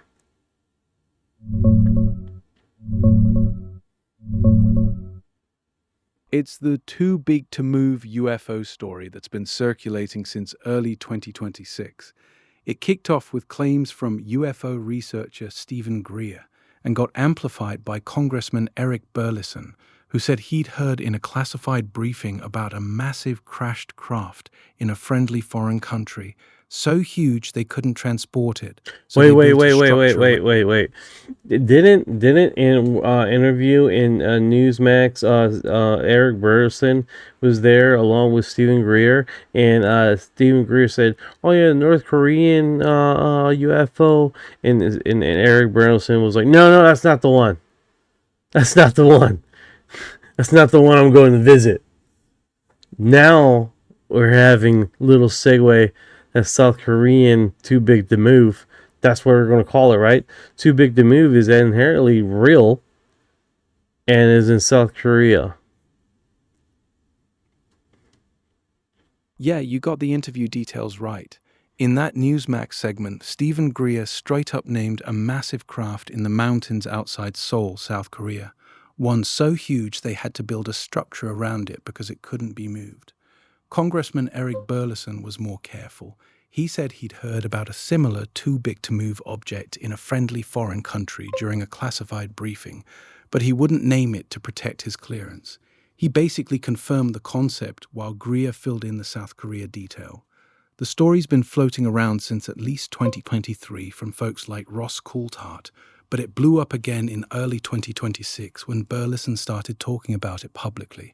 People zeroed in on a large circular facility on a mountaintop near Anyang, just outside Seoul, about 270 feet across, with heavy security. Officially, South Korea says it's an aeronautical radio beacon station for guiding aircraft. UFO folks argue the size, location, and security scream cover story. As for the South Korean citizen and the Chinese text you mentioned, that part's murkier. I haven't seen a specific verified document or paper from a Korean source with Chinese writing tied directly to this. It might be a leaked memo, a whistleblower claim, or something circulating in UFO groups that mixes in Asian characters. A lot of these stories pick up random images or docs that don't actually connect. The core claim stays secondhand. No public photos of a giant rectangular or egg-shaped craft, no official confirmation. Burleson's still pushing to visit these sites, saying this immovable one might be his final destination. Pentagon's been dropping UAP files in batches this year, but nothing on this has surfaced yet. It's classic UFO lore, intriguing whistleblower chatter, a weird-looking building, zero hard evidence. The too big to move label stuck because it's a vivid detail. If something that size crashed and they couldn't haul it away, building around it is exactly what you do. Whether it's real or just another layer of the same old story, that's still up in the air. Hey, this UFOevidence.org, is this an active site?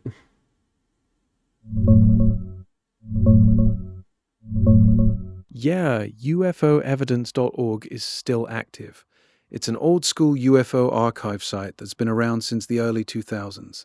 It loads fine, has tons of articles, case reports, photos, and sighting databases organized by topic, like government docs, pilot sightings, and international cases.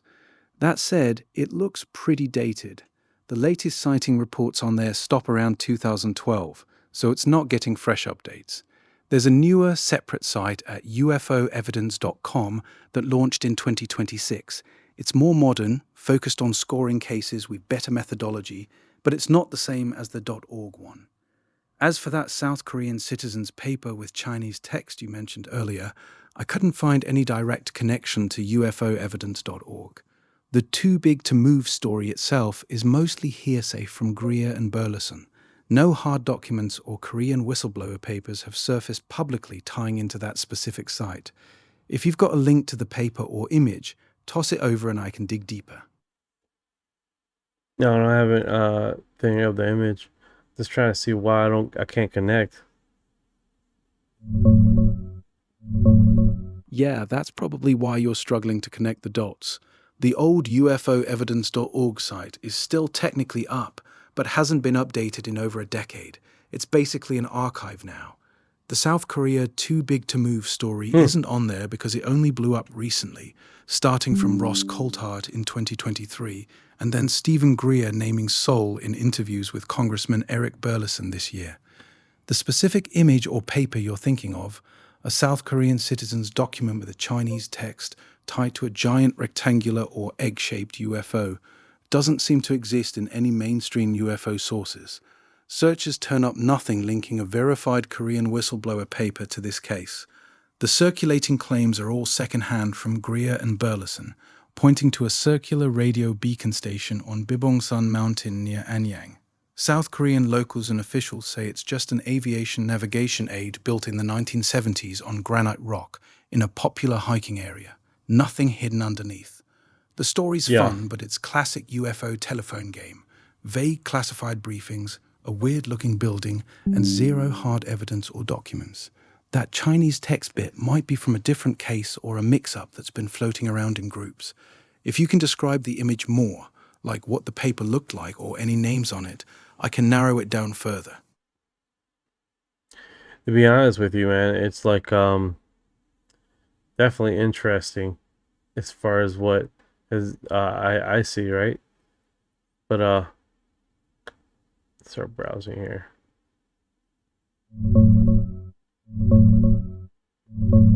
Yeah, I feel you. It's one of those stories that hooks you because the details sound so specific, but when you try to pin it down, everything slips through your fingers.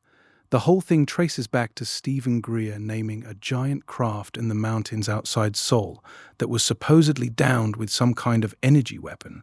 He said it was too massive to move, so they built a structure around it. Congressman Eric Burleson backed the too big to move idea from a classified briefing, but wouldn't name the country. People zeroed in on this big circular facility on Bibongsan Mountain near Anyang, about 270 feet across, officially an old aeronautical radio beacon station for guiding planes.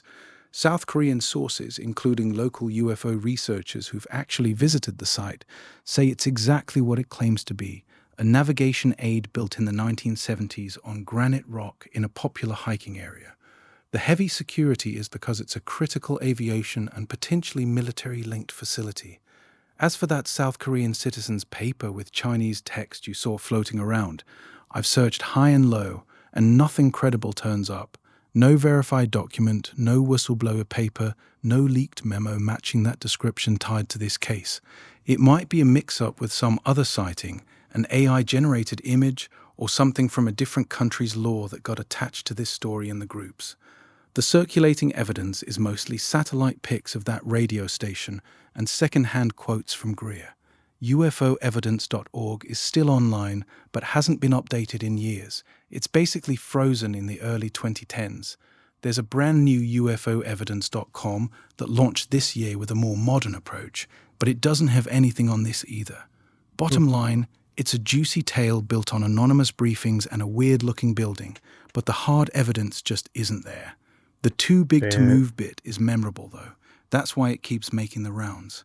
If that image pops up again or you remember any other detail from it, hit me with it and we'll chase it down. Yeah, most definitely, man. Most definitely. We can keep on digging that and finding that information and then broadcasting it to the masses, right?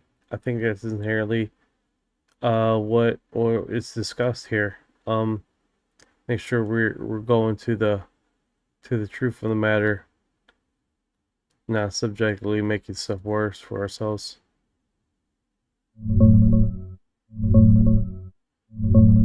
Absolutely, man. Chasing the truth on stuff like this is exactly what we should be doing.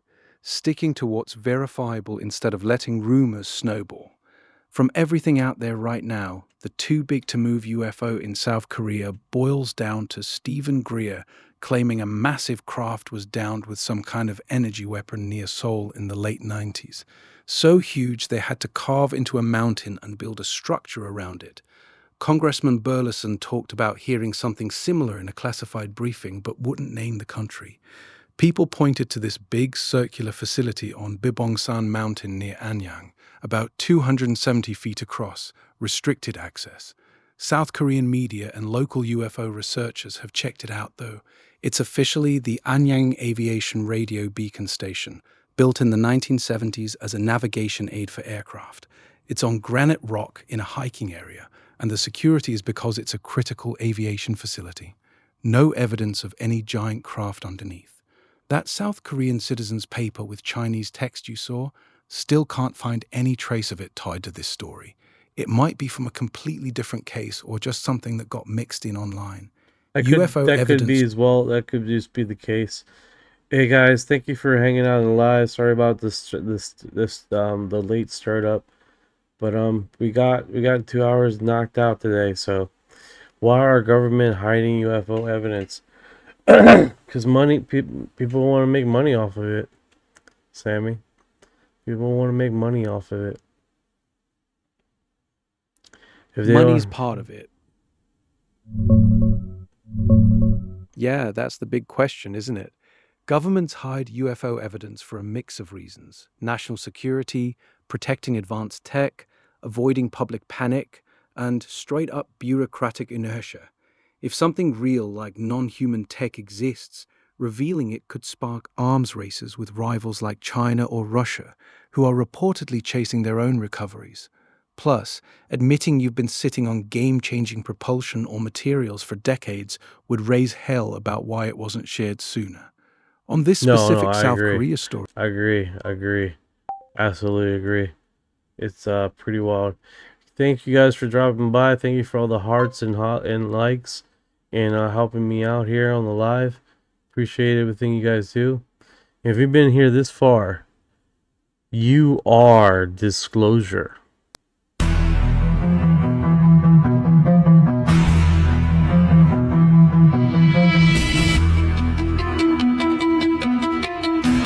What you know about rolling with the grays and the fleet? When your mind goes blank, gotta rotate in your sleep. When these humans talk too much, reptilians take a seat. Yeah. I feel like a hybrid in the deep.